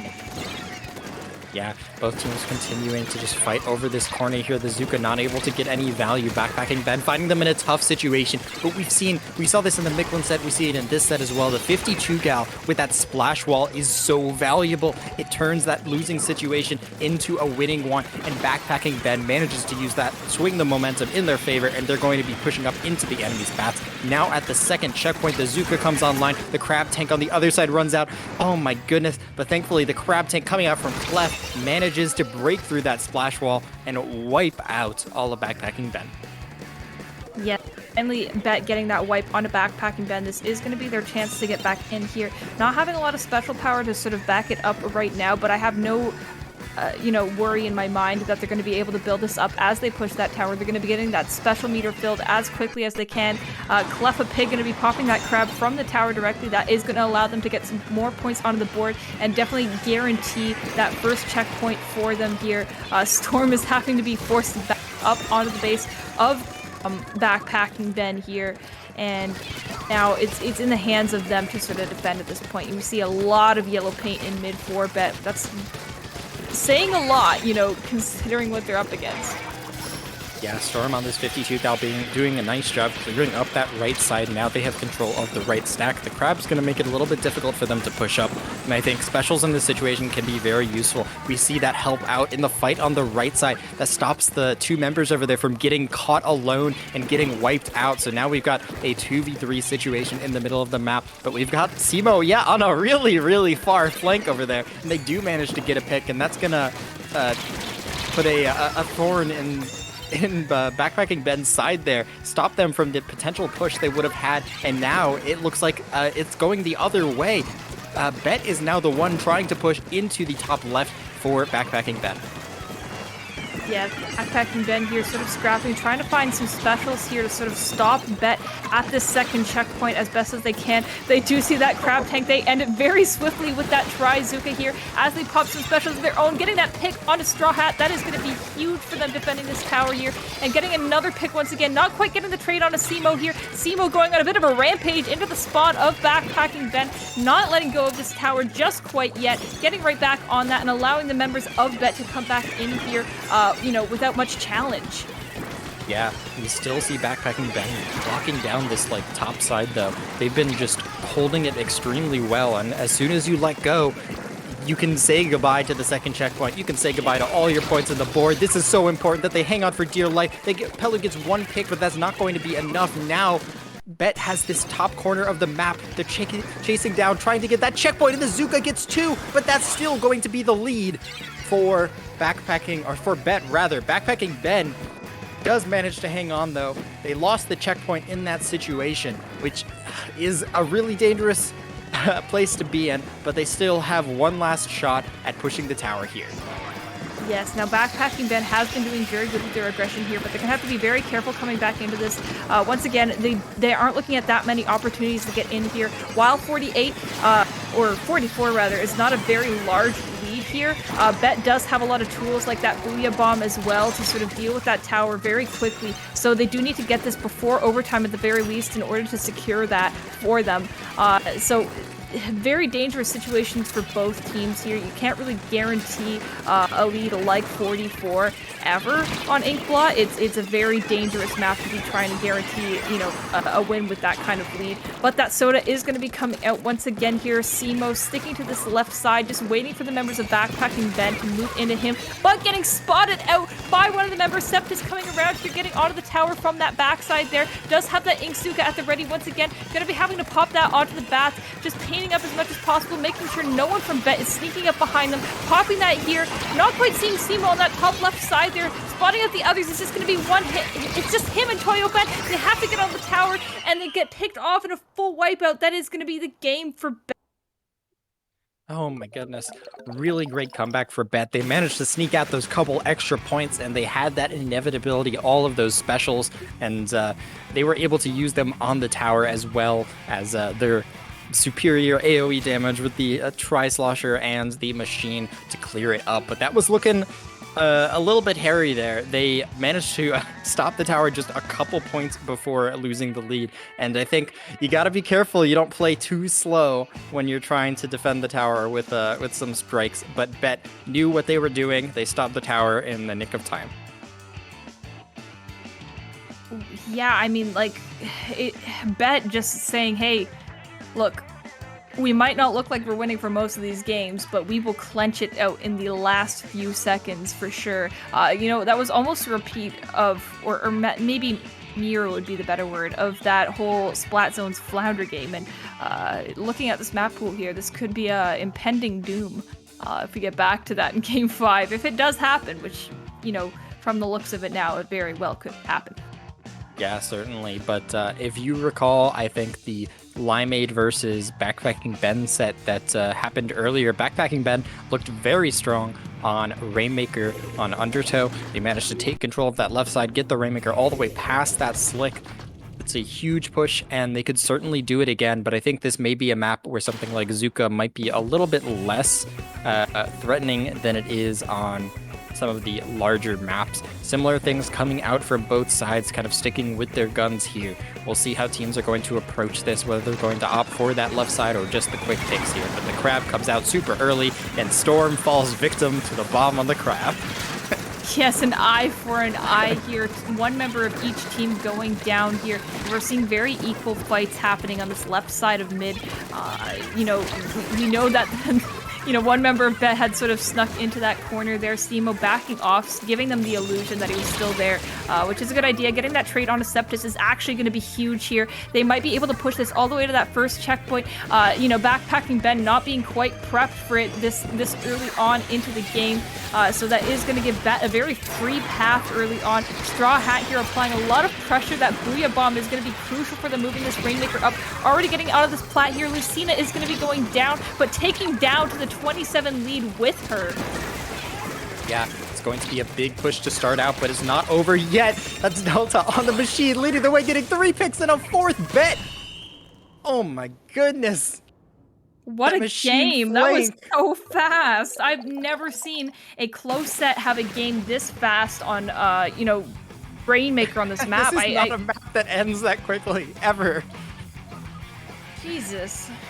Oh my god. The flank on the grates. We saw the Rainmaker kind of diving in, and we saw all of BackpackingBen dive onto the Rainmaker that put themselves on the low ground. The machine was able to take full advantage of that, and a huge play and 3 picks, I think, was what it took to get that knockout there. And now BackpackingBen, after looking so strong in game 1, now is at risk of falling into the losers bracket. Yeah, you don't want to be in this situation here if you're BackpackingBen, and, you know, for the teams and losers, they don't want to be seeing BackpackingBen, or really Bet for that matter either. So Bet is going to be trying their best here to clench out that 3-1 victory for them in this Clam Blitz on Scorch Gorge. And, you know, I think they can do it. Yeah. You know what's really funny? This is the winners finals, but it's really funny how we watch teams and some teams are like, I could play this, and another person's like, I could play this, and there's like 3 minutes between games. These guys just press the A button, they're ready to go. That was like 20 seconds between the two games as we head into Scorch Gorge Clan Blitz. Both teams sticking with their same exact comps here. It's going to be a battle of crabs and Zookas and strikes yet again. Yes, both teams being very confident in their picks for this set so far. BackpackingBen knowing that 4-shooter comp does work for them personally. But, you know, Bet coming out on top very early on. Straw Hat going to be able to dunk that power clam into the basket. Has that Booyah Bomb ready as well to try and extend this as much as possible. Does have an extra power clam just waiting to sort of keep that basket open, but does go down, unfortunately, just at that very last second there. And that is going to be the end of the push for Bet here. We do see BackpackingBen trying to reclaim mid, getting a lot of this paint pressure here, trying to build up for their specials. As Bet does the exact same thing, but in their base. We are seeing this crab coming out, some picks taking off the board here as Bet once again tries to rev up for a secondary push. Yeah, BackpackingBen still stuck on that left side. They try and take control of top mid. Finally, they're able to wrest it from Bet's hands there. Storm and Pelly chasing over on the left side. Gotta be careful, that's a bucket. Yep, they managed to clear him out just barely. And finally, they look like they have some control of the middle of the map. The picks are going in their favor. They have 12 clams online. They're ready to start a push. And finally, Storm's going to push up ahead, but no power clam in the wings quite yet. Not going to be the biggest push if they do manage to get it. But finally, power clam comes online. They dunk it, but at the cost of their life.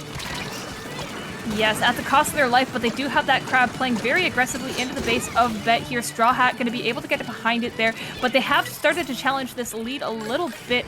They don't quite have the clams for it, but Storm going to be playing back a little bit, trying to build up as best as possible and stay alive for this next push. As Straw Hat is going to be popping this Booyah Bomb, Bet is saying, hey, we're already ready to push back into this. We do have a lot of clams on board for this. We do now have that pity clam given to us for free by BackpackingBen without the lead swap. So obviously they're going to be feeling good. They're going to be moving in. They're feeling their oats, grabbing that soda, and you know, just trying to build up specials with the can here. They've eaten their Wheaties and gotten all their 9 whole grains. We've got a fight breaking out in mid here. One member going down on the side of Bet, but the crab tanks, once one of those crab tanks are out, unless you have the special, it's kind of a wait 5 seconds button. You know, it's like the Uno skip your turn button. So both teams continuing to fight here, but Bet, just with that aggressive pressure, Straw Hat in the machine has been such a thorn in their side. The Booyah comes out, not able to get anything. Simo's finding himself in an awkward situation. BackpackingBen is managing to hold their ground despite all this aggressive pressure, though. But Power Clam is starting to go in, and that flank on the left side from Straw Hat, their play has been so good this game. The machine over here on the left is going to keep BackpackingBen in their spawn as they look to extend their lead even further. Yeah, and this coverage is absolutely insane. They are going to have that jump in with that power clam here. That Inksuka is going to come in clutch and stop it there, but that power clam was still able to make its way into the basket. We have Simo Sharpie in the tiniest spot of ink here, not quite getting spotted out, and the jumps, you know, that has to be coincidence that they even caught him there. Like the fact that I think they were just building special, or maybe they had an irking feeling somebody was going to sit there, but I just don't even know how they caught it at that point. Yeah, sometimes you're just like, is there someone? Where's the last person?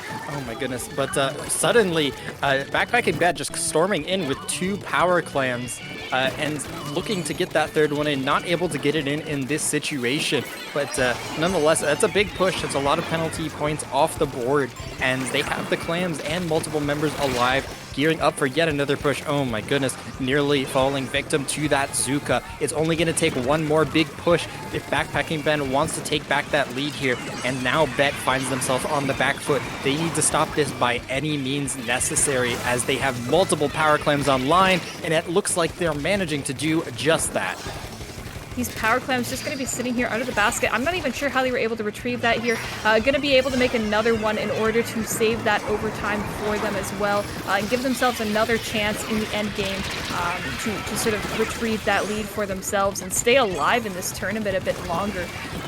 So that Inkzuka is going to be ready for Septus here. They might be forced to pop it just to stay alive a little bit longer here. Getting these 2 picks on a bet is going to be huge. Moving into these last 6 seconds here, they do have clams, but not quite enough. That's just 1 power clam and 1 extra. They are going to have to build up quite a bit here to beat through this penalty and get a little bit further than that. Septus is going to be popping that Inkzuka. They are going to have to be really careful here. Overtime is almost over. They're just barely short of the basket. They're going to get these picks. It's going to be 2 down. This could very well be the lead for BackpackingBen. Septus is going to get another good pick. They're going to rob them, and that's going to be the lead for them. This is going to go to a game 5 for a grand final. Oh my For goodness. grand finals. This is not grand finals, just to clarify. Oh my. They are Crazy fighting for push. it, and it's gonna go to game 5. Oh my goodness, so well executed. We saw BackpackingBen get the pick on the machine. That's what really enabled them to get in that situation. The Zuka singled out one more member. They managed to just dodge their way to the basket and stay alive. That 1 power clam was not enough. They were able to get the kills they needed, stay alive, and keep BackpackingBen keep Bet in their spawn. And they managed to sneak it back, and it's exactly as you predicted, Siren. We are going back to Splat Zones on Flounder Heights. Yes, I think they're gonna have to be extra careful this time, because I think they saw last time that they nearly lost it in that overtime push. A lot of attempts to come back in were thwarted by them, and I think if I'm Bet, I'm going to be trying to focus on coming back and make it worthwhile, rather than, kind of half coming in and, 1 person goes down at a time, because that's ultimately what made it close last time, was just, 1 person's going down, then the other one, and then, it was just a constant 3v4 for them. Mm-hmm. Yeah, I mean, just this set has been a lot about kind of quick individual fights and taking out members just repeatedly, because both teams are, we have the cooler on the side of Bet and BackpackingBen with 4 shooters, just such a resilient team comp. It's been a lot about getting those quick picks, but I think Flounder provides some interesting ways to take advantage of the team comp that they've been running with the Tri-Slosher, which pretty much everyone runs here, no matter what team you are. No matter what team you are, and basically, and the machine, of course. I'm kind of really curious if BackpackingBen is going to change things up at all, because I think 4 shooters is like the weird comp on this map. If you don't have a bucket or roller or something, what are you doing? Yeah, I think it's a very hard thing to sort of get back in when you're dealing with buckets. I think it's fine if you're not dealing with them, but just because they have such an insane advantage in those vertical situations, they, might need to change things up just for this one map mode, and maybe look into their formula. And that's probably why we didn't immediately go into this game in 20 seconds, because they probably do have to change it a little bit here.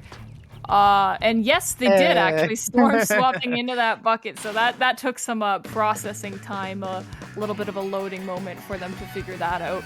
But you love to see it, and you love to see that Tacticooler coming into comp play a lot more. Yeah, we actually see double crab coming out from BackpackingBen, which we have not seen so far. So no more Zuka, no more whale. It's all about that crab tank.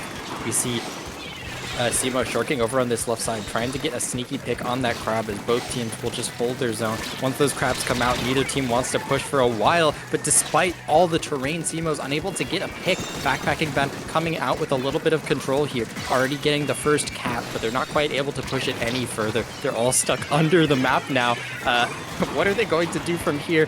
The answer is back up, as the zone returns to neutral and neither team is able to make a move just yet. But Pelu looking to change things, gets a really quick pick, and that's going to lead BackpackingBen in all the way. They're going to nearly wipe out Bet and start their first hold of the game.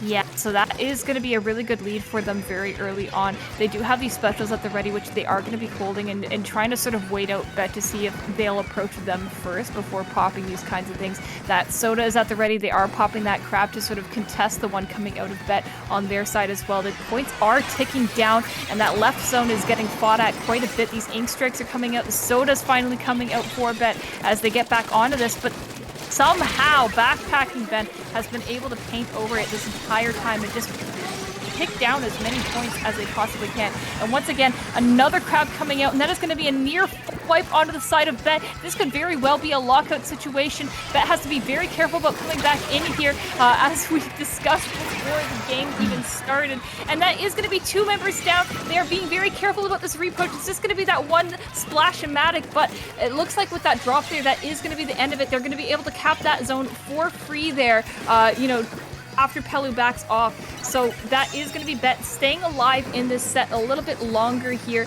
But, now with such a dominant push like 13, they have to be very mindful of how they play this for the rest of the game. They're going to be they want to go for that knockout. They don't want to risk any sort of situation like that happening once again. Yeah, Splat Zones is so punishing now. Look at that 66 penalty on the board. You might as well have not pushed at all in this situation aside from the lead.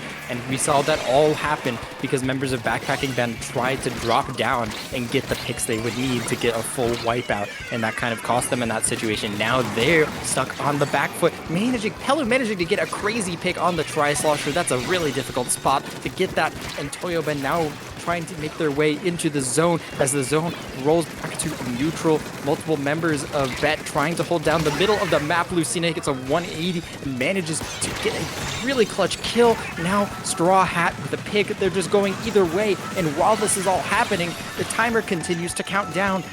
BackpackingBen needs to cap the zone if they're going to get their way back into this game. Yes, BackpackingBen struggling to hold on to their side there. Sept is kind of stuck in Crab and opting to use that to try and get the pick on Simo on the other side of the map, which is not a bad decision whatsoever. It does prevent Simo from getting these jump-ins easily, and as well as holding the paint there. They are going to be forced to back up a little bit here, but getting 3 picks down onto the side of BackpackingBen. This is very well going to be the lead for them. If they're just able to hold this up a little bit longer, something crazy has to happen here for BackpackingBen in order to get back into this. 15 seconds left. This is going to be the lead switch for Bet, and this very well could be the knockout. Storm is going to have to run here on the side, get the pick onto Simo. These strikes are going to come out onto the zone, but they still have to get a cap on the left one. The Soda is going to be coming out as well. They have to cap this zone. Once again, they're going to get the picks onto it. They're going to be painting it with blood. Getting the cap onto it. This is going to keep the game alive for at least a minute longer. Oh my god, yet again, we got a crazy game on Flounder Heights, just sneaking in at the last moment, getting yet another kill on the Tri-Slosher on the other side just to lead that push in. Now 38 left on the penalty, only 45 seconds left on the clock. It's going to probably come to a knockout here. The strikes have been key for both teams getting back into the zone. Now Bet trying to get back in. They take their zone. There's 2 members down on the side of BackpackingBen. Bet still has a lead in this situation. They managed to get that recap, which is huge. All they need to do is stall in this situation. They just need to keep it neutral, but it looks like they're going to do even more than that. They try and clear out BackpackingBen for good. 2 members on BackpackingBen down as Bet tries to hold their zone with the best of their ability. Yes, Pelu's Crab is going to be crucial for them getting back in here. With 10 seconds left, they're going to have to cap that right zone here. Spotting Straw Hat, getting back up on this wall here. These picks are going to be huge for them. Capping that right zone, but they don't have their left. They're just really holding on to both sides. Overtime is starting, but 2 members of BackpackingBen go down. It's just going to be that Crab. They're stuck in the middle, vulnerable to ink strikes, and that is going to be the game for Bet, taking the set and getting into grands. They're not punching their way, but they sure are ink striking their way into grands. I am struck, just like the zones. That was incredibly aggressive play coming out from both teams. An absolute bloodbath on on both sides. The map coming into Bet's favor in that last game, and them taking full advantage of it. We saw so much of the play going around under the middle of the map, and Bet just doing a great job being very resilient. After that game 1, they came back so strong, especially with that Rainmaker Undertow game. I think that it's certainly something to be like aware of, that Bet can just blow you out in a second. We saw that from BackpackingBen on Clams as well. They just scored in like the first 15 seconds. Both teams just played crazy, right? Oh my god, just so back and forth, and the game ended in an instant, and not at all. And man, I'm excited to see more. That's only winners finals. We've still got a couple more sets in the wings for you. So while we do get this lobby ready, I'm gonna have to take a quick break. I will allow Fusion to keep talking if they would like, but if not, they also can go with me. We will see. Their lobby is getting ready, so I'm gonna run. But we will be back for losers finals in just a moment. Well, I am excited to see what's going to happen in losers finals here. We do see actually Sonder coming out with the 2-0 over Mictlan Heros.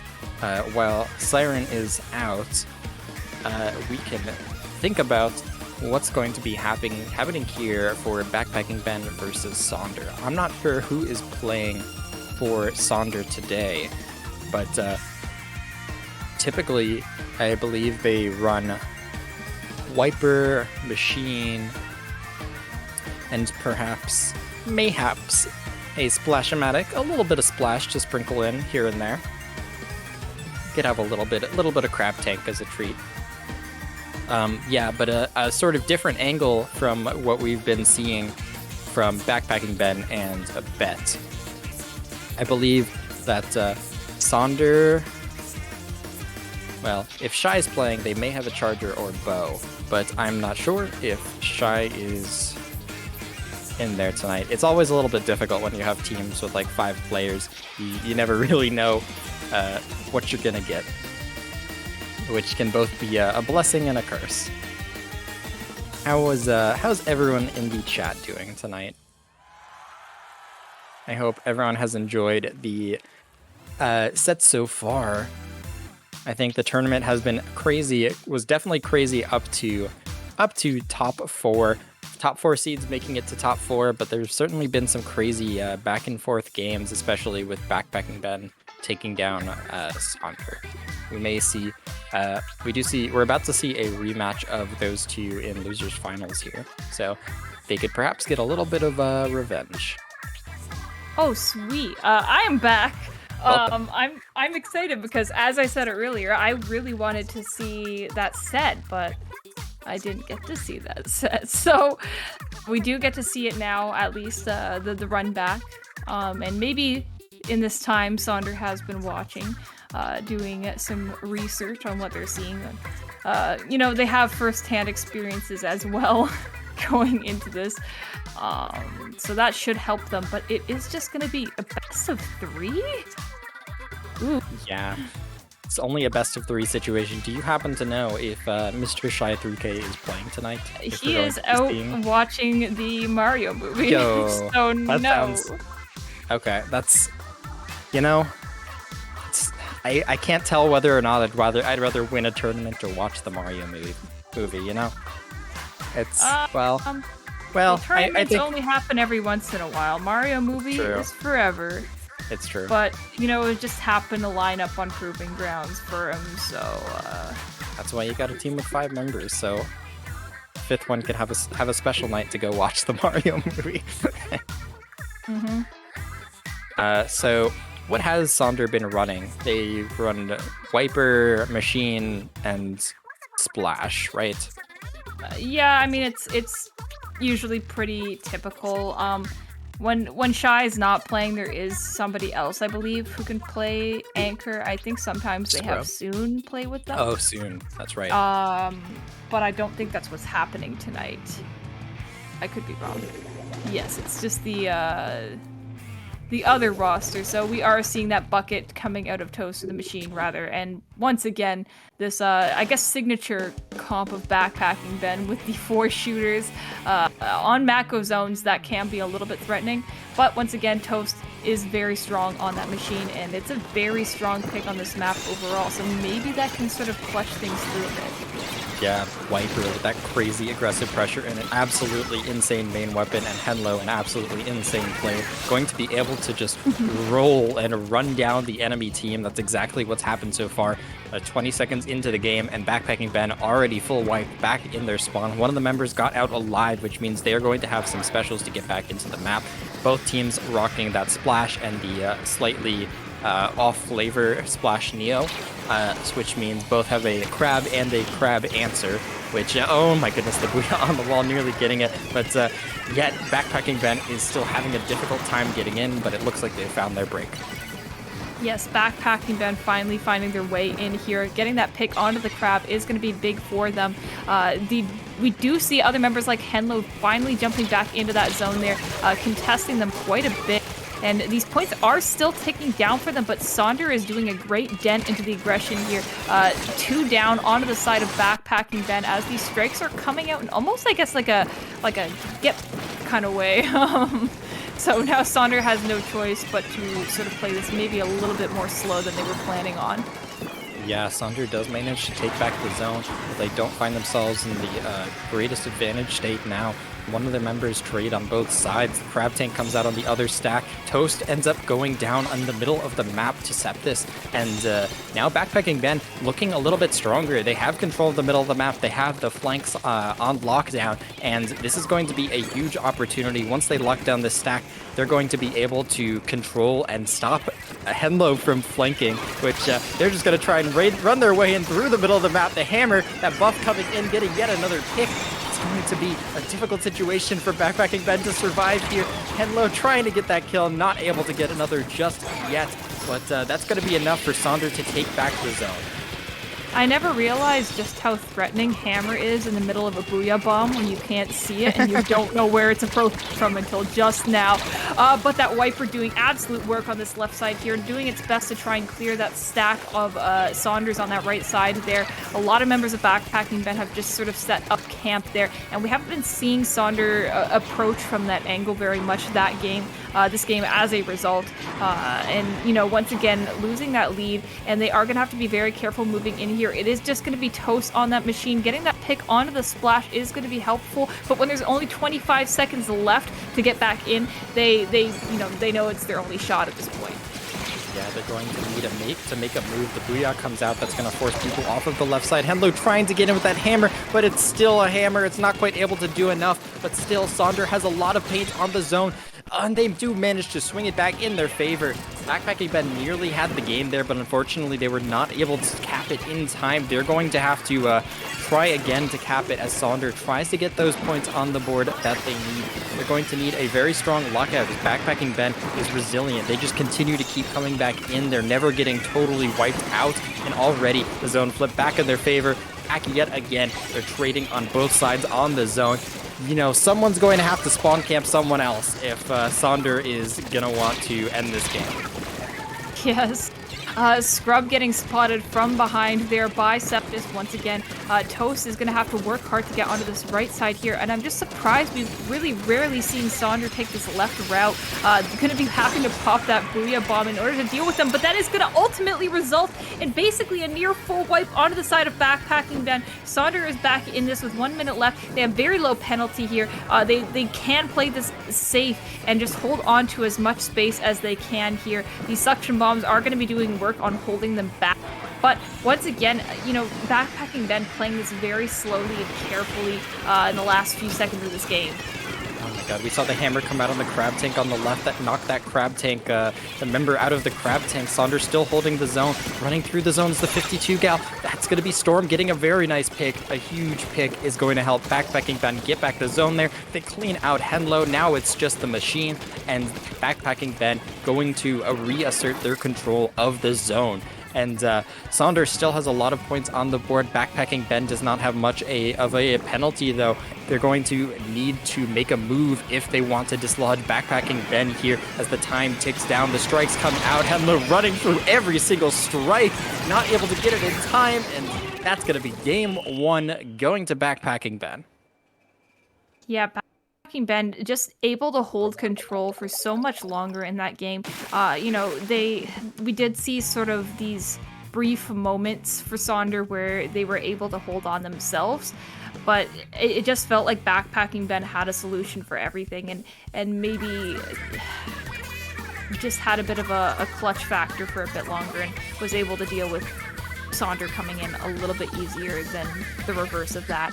So it is going to be tower control Shipyard for the second game of this set. If BackpackingBen plays this well, they can move through quickly and get back into this tournament, and we will be seeing a very similar set as we did beforehand.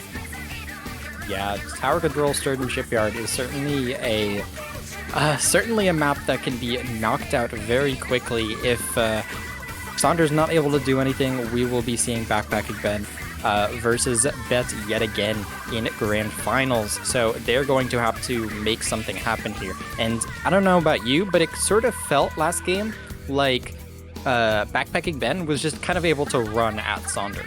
You know, it felt like Sonder was playing towards the sides a lot. It felt like BackpackingBen just kind of ran at them and played the middle of the map, and they were just able to hold it and win the fights when they needed. And it felt like Sonder was somehow, it felt like they were, you know, fighting okay, but they weren't gaining control of the objective when they did.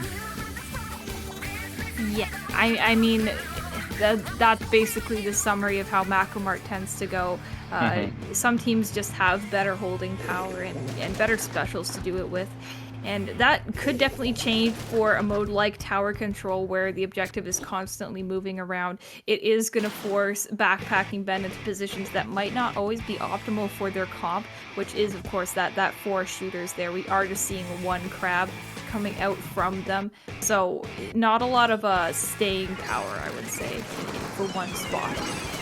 Yeah, I think that both teams are just kind of relying on the respawn timer for their staying power. They're just going to get back into the middle of the map as quickly as you can. You see Toast playing the sides here, and BackpackingBen doing just that and running through the middle of the map, trying to take control. Toast running out of ink. Machine's Fatal Flaw is going to come into effect there. Pelu is going to be able to finish off members of Sonder, and BackpackingBen is gearing up for a push here. They have multiple specials ready. Henlo trying to stop this push before it even becomes a thing. They're trying to flank on this right side. They're looking to make something happen, but I don't think they're going to get an opportunity here. The first check and beyond is going to go to BackpackingBen, as looks like the tides are turning a little bit with a very nice pick in the middle of the map.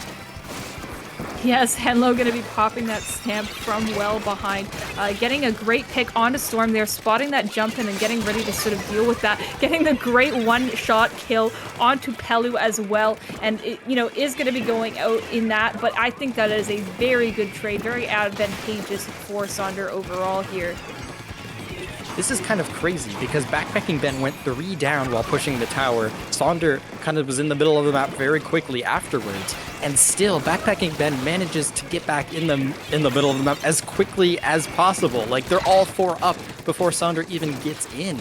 This seems kind of insane. The quick respawn and just the smart jumps coming out has just made BackpackingBen an unstoppable force. They're pushing over into the left side with this tower, opting to back up as multiple members of Sonder are shirking around that tower there. Sonder finally trying to take back control of this mid, and they get 1 pick, looking for a second. There's a member on the spinner above them, if I'm not mistaken, and trying to clear things out, not quite able to do so, and that might be enough for BackpackingBen to get back in and slow Sonder yet again. Yes, ToyoBen trying to buy as much time as possible for BackpackingBen, but this is going to be the start of Sonder's very first meaningful push in this game. First holding onto these ink strikes, but the Zuka coming out in clutch for them, still having that 1 extra shot from Septus here, is getting spotted out by the remaining members of Sonder, who are still, you know, not giving up this side of the map, but that jump in is going to be very unfortunate for Scrub there, as, you know, the fight just didn't progress in a way that allowed for that to work out. This is going to be, once again, another push for BackpackingBen. Sonder has been doing very decently, I would say, at least for this map, in the defense department. all things considered. We see BackpackingBen popping these specials surprisingly early, I guess just trying to pave their way with paint, and hold the really explosive ones like Zuka for these kinds of moments when they actually start chipping into their lead. Yeah, I mean, we saw them after that first check. The tower just goes and it goes and it goes. And Zeptus' Zuka has been just a constant threat. The tower trying to get stopped. Toast on the machine trying to stop it. That jump's going to be very difficult. They're going to get a kill. And BackpackingBen is going to sneak that tower in to the end. And that's going to put them back in grand finals. What a set. I mean, just BackpackingBen coming in with a vengeance here, saying, hey, we don't want to drop any games this time. We're ready for grands. Let's move it forward, and we're ready to win this time. Yeah, I mean, goodness.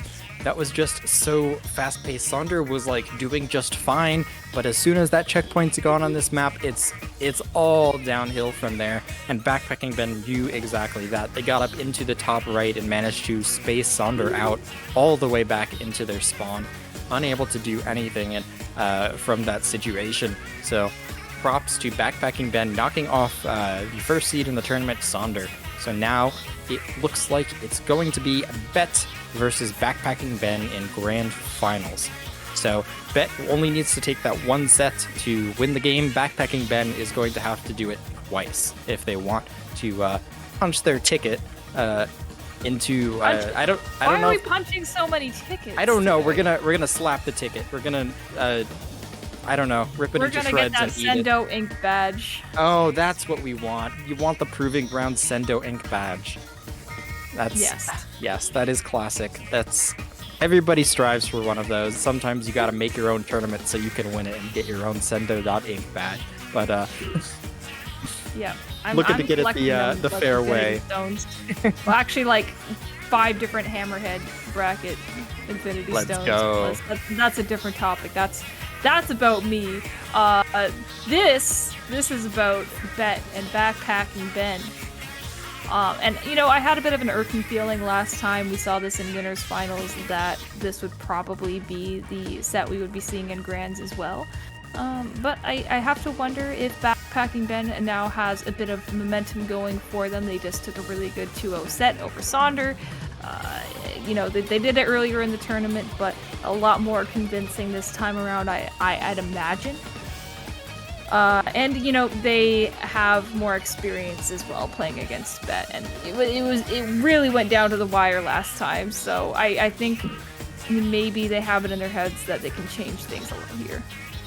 Yeah, Bet certainly was riding the momentum of a few games in that set.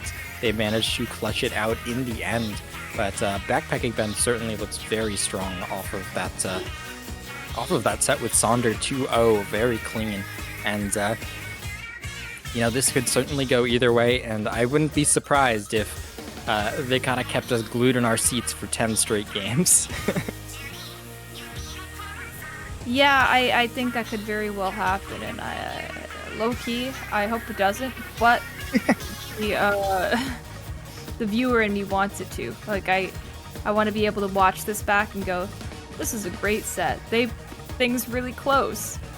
Yeah, I mean, I think that, people are going so hard on this tournament tonight, but this is just the appetizer. Tomorrow is the qualifier number 2 for the Ink TV Resurgence League. All of these teams are going all out tonight, kind of late at night, I would say.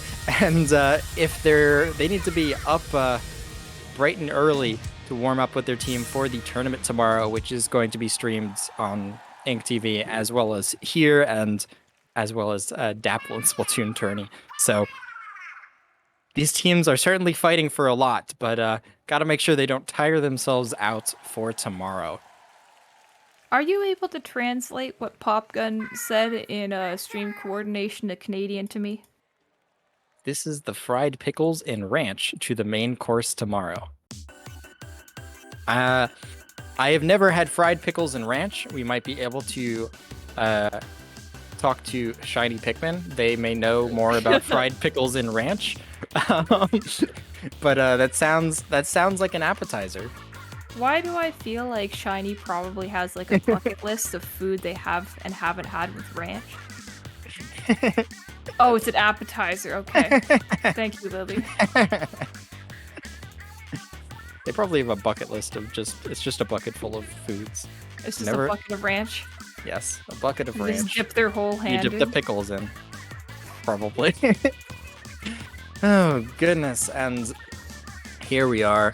We have our preview of the maps we will be seeing. Some very familiar faces: Clamblitz, Inkblot, Hagglefish Zones, TC Sturgeon, Rainmaker Undertow, and Clams on Museum. So, if I am not mistaken, let's see. You know, we have not seen...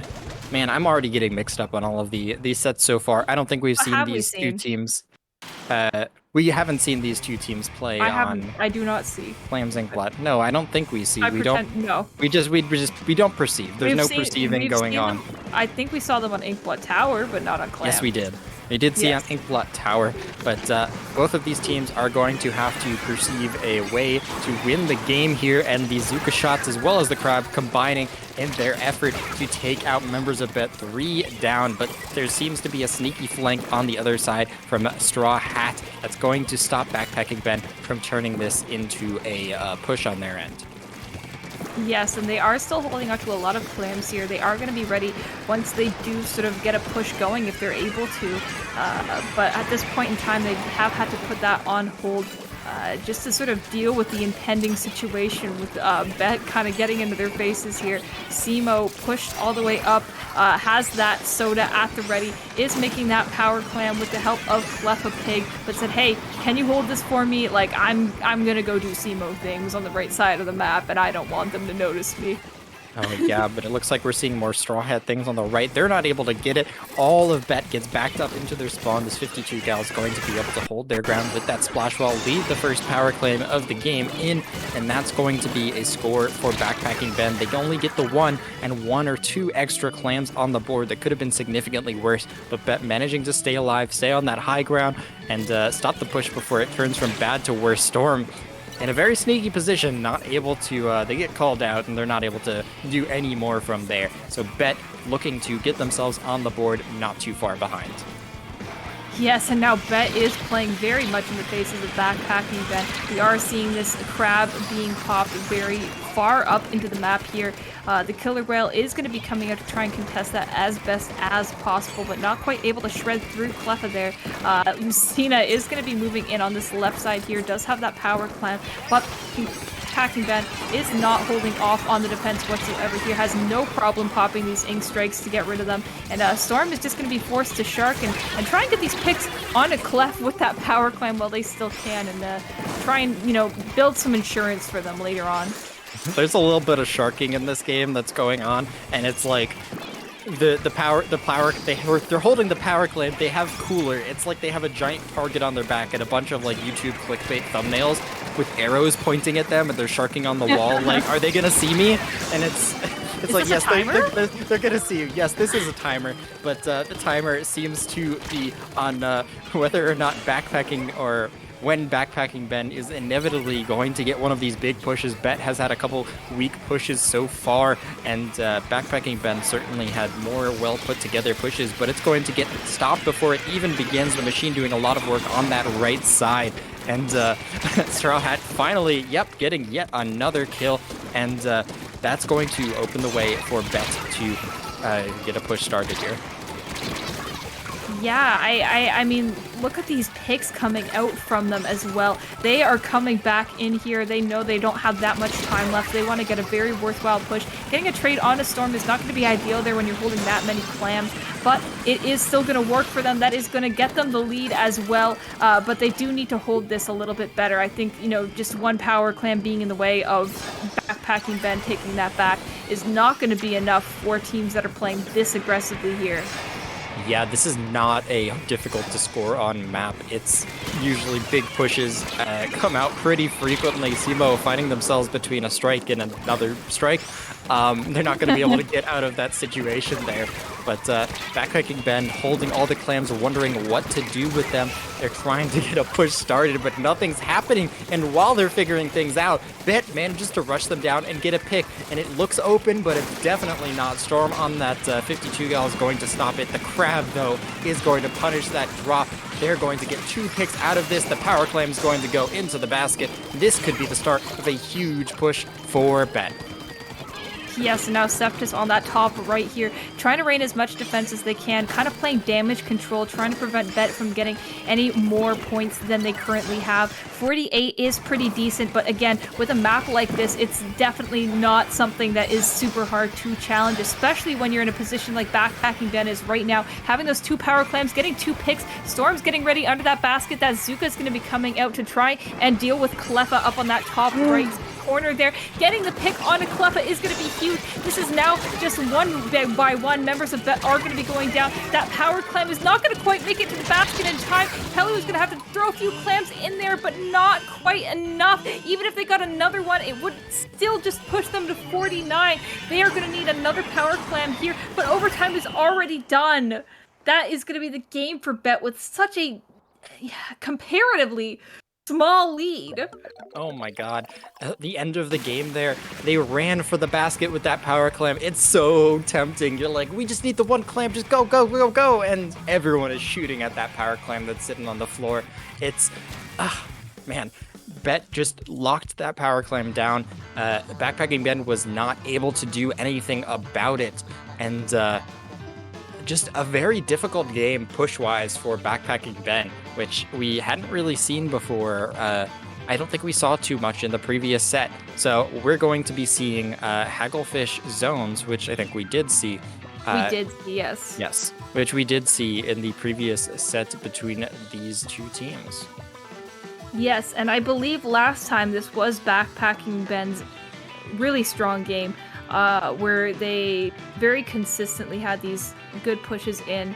They were holding very well. I believe they took this game overall in this set. So whether or not they're going to be able to replicate that is up in the air. You don't really, like, to be honest with you, it feels just as back and forth as it was before. I don't feel like any team in particular here has adapted to the other to the point where it's noticeable. I think if they are, then it's just equal to the, what they're both doing, and so it kind of just cancels itself out at that point. But both teams have been really sticking to their laurels. They, the 4-shooter comp has stayed. So if they're making any sort of changes, it's probably in their play style and not the comp, because that has not differed whatsoever. Yeah. Oh, we see something different. We actually, I think that Bet ran this. I think Bet ran this at the Ink TV event last weekend. The double machine, double splash coming out on this map mode. It's been seeming dangerous to run double crab against a BackpackingBen who's been sporting the Zuka as well as that strike.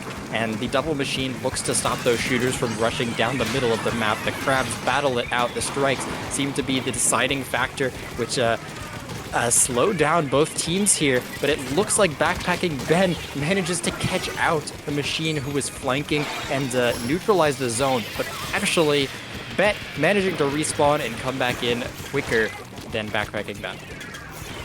Yeah, Bet now having a lot of control over this zone here, applying a lot of distance pressure with these bombs, these suction bombs, these fizzies, these ink strikes are going to be coming out as well. BackpackingBen doing a very good job at avoiding all of this and not going down in this crucial moment in the game, trying to cap the zone for themselves and getting 2 picks alongside that. Storm is going to use this as a great opportunity to move up, try and get that cheeky 2-hit kill onto a member of Bet, but they are able to back up just in time there. This is surely going to be the lead switch for BackpackingBen's favor as they move up here on this left side. Yeah, this is a pretty clean hold.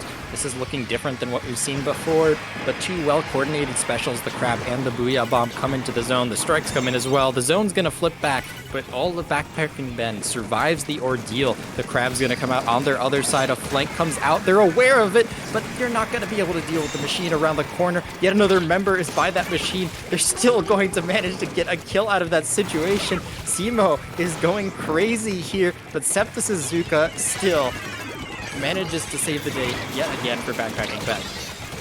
Yes, Septus able to stop Simo in his tracks there, spotting out other members of Bet who are moving up on him, not quite getting out of that situation with a trade, which is, almost given it a 3v1, and Bet is going to be coming back in here, trying to lock out once again. I don't feel like either team has been successful in their attempts to do so in the last couple games where we've seen Hagglefish zones, but things can always change as Bet is moving up here, still getting these picks onto BackpackingBen, but they're still in their spawn. They do have to be careful about this. The strikes are going to be coming out. They do see Straw Hat under this tent here. Going to try and stop this Booyah Bomb if they can, but are able to.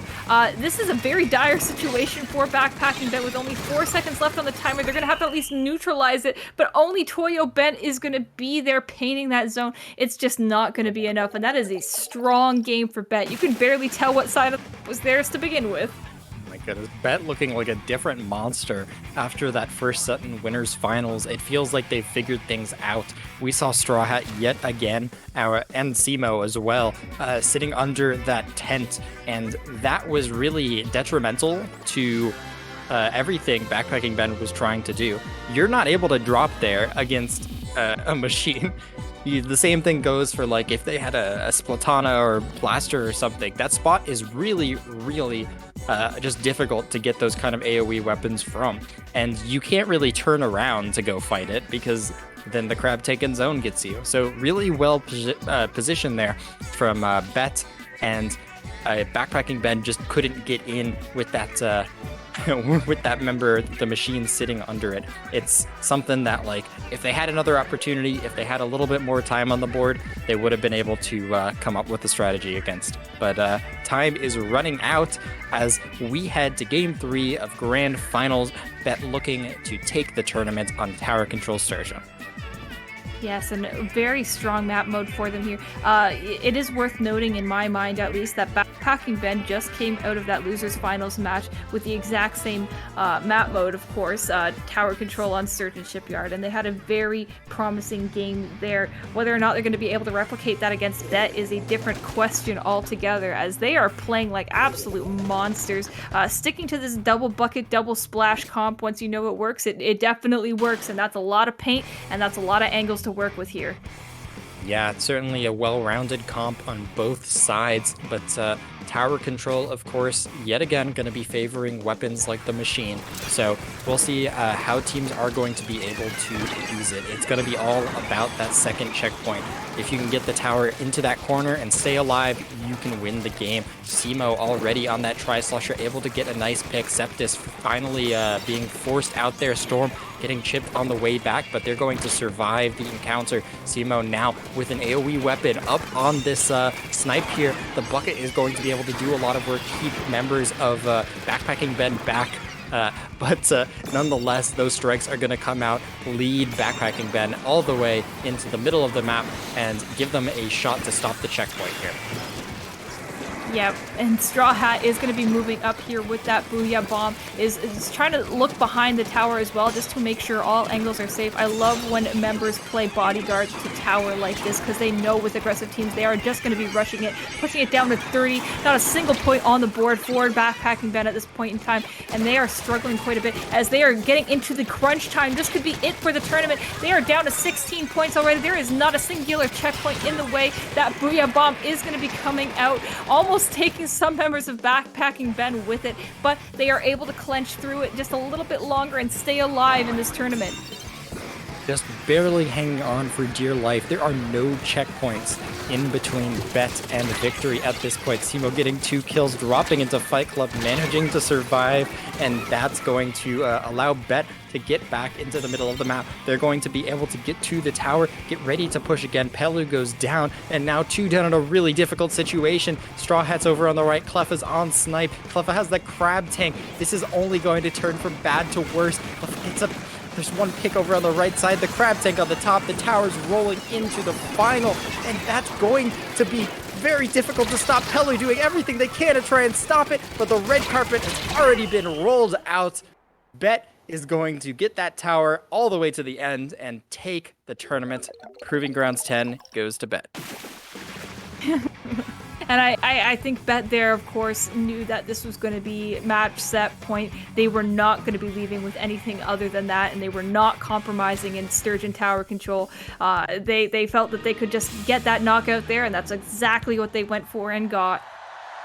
Yeah, certainly. They really just put the pedal to the metal and got onto Snipe. They knew their win condition, and they seem to have some sort of. It feels like an entirely different set from what we saw before. It feels like the way they played it was just a little bit different. It felt like they were using the angles a little bit better against the 4 shooter weapons. It felt like I switched one of they had 2 crabs in the previous set. They only had 1 nowadays. They switched one of those to a Splash Neo, which does not have that crab tank. BackpackingBen seems like a team that was, created perfectly, specifically to beat crabs, but they do go down here. Bet just suddenly looking strong and managing to fight their way through a difficult winner's bracket to win the tournament. And a very good job to Bet. A very earned Grand Finals win for them. Yes. Man, we see that. Let's see. Yeah, Mictlan took the game off Bet as well. BackpackingBen 3-1ing Sonder. So BackpackingBen and Bet did have very similar looking runs throughout the tournament. Props to them. It felt like, a switch flipped. All right, we're done. We need to move on to bigger and better things. And unless I'm mistaken, they're signed up for the qualifiers tomorrow. Yes, I believe so. I have yet to check on that myself, but I will be tuning in. I don't know if I'm allowed to do this, but I highly encourage, in the interest of growing the Splatoon scene, that we support as many tournaments and streams as we can. So if you are new to Ink TV, I promise you'll still enjoy it if you like IPL as well. So definitely tune into that. Yes, it's going to be here along with a couple other channels. And you know what? Before we go, let's plug the other thing, the thing that you like plugging. Low Tide City, yes. Coming up in just a month. Low Tide City. It's the event that I get the pleasure of running. So that is going to be May 13, 14 in Round Rock, Texas at the Kalahari. We don't have a whole lot of time left. You better sign up now because I believe both the hotel block and the team deadline are donezo soon. So get on that. If you were planning to go to Low Tide, take this as your warning call. Open that StarGG page right now and get on that. Do your homework. Ask your mom and dad. I don't know. But I'm glad you reminded me about that, Fusion. Do you have anything else to plug or say before we go ahead and raid Milana here? That was just a very fun tournament to watch. I mean, I think that we've kind of seen team comps and how teams play kind of stabilize a bit over the past week or two. I'm wondering what we're going to see coming into tomorrow. That was just a lot of very intense, cool back and forth games, and I think that we're seeing some interesting, a lot of similar weapons, but some different strategies coming out for both teams. I enjoy Splatoon. Splatoon's a fun game. I like Squid Game. Squid Game good. You know, I'm starting to enjoy it a lot more for Splatoon 3. I think a lot of changes have been good, and I'm glad to see it sort of reflecting in our tournaments a bit more with these great turnouts and these amazing sets to come along with it. Yeah, certainly. And as we sign off, I just want to say that it's been an absolute pleasure casting with you, Siren. Casting the top 4 of this tournament has been a lot of fun, and I hope everybody enjoyed it. Where can the people find you, Siren? I think my tag... No, it's not on screen. That is okay. I'm here a lot. Siren Banshee on Twitter. There it is. Yeah. So... Anyway, I think that's all I really have to say tonight. I had a lot of fun, and I'm really glad with the result we got tonight. Alrighty. Thank you Good night, everyone guys. for watching. Say hi to Milana for us. Say hi to Mel.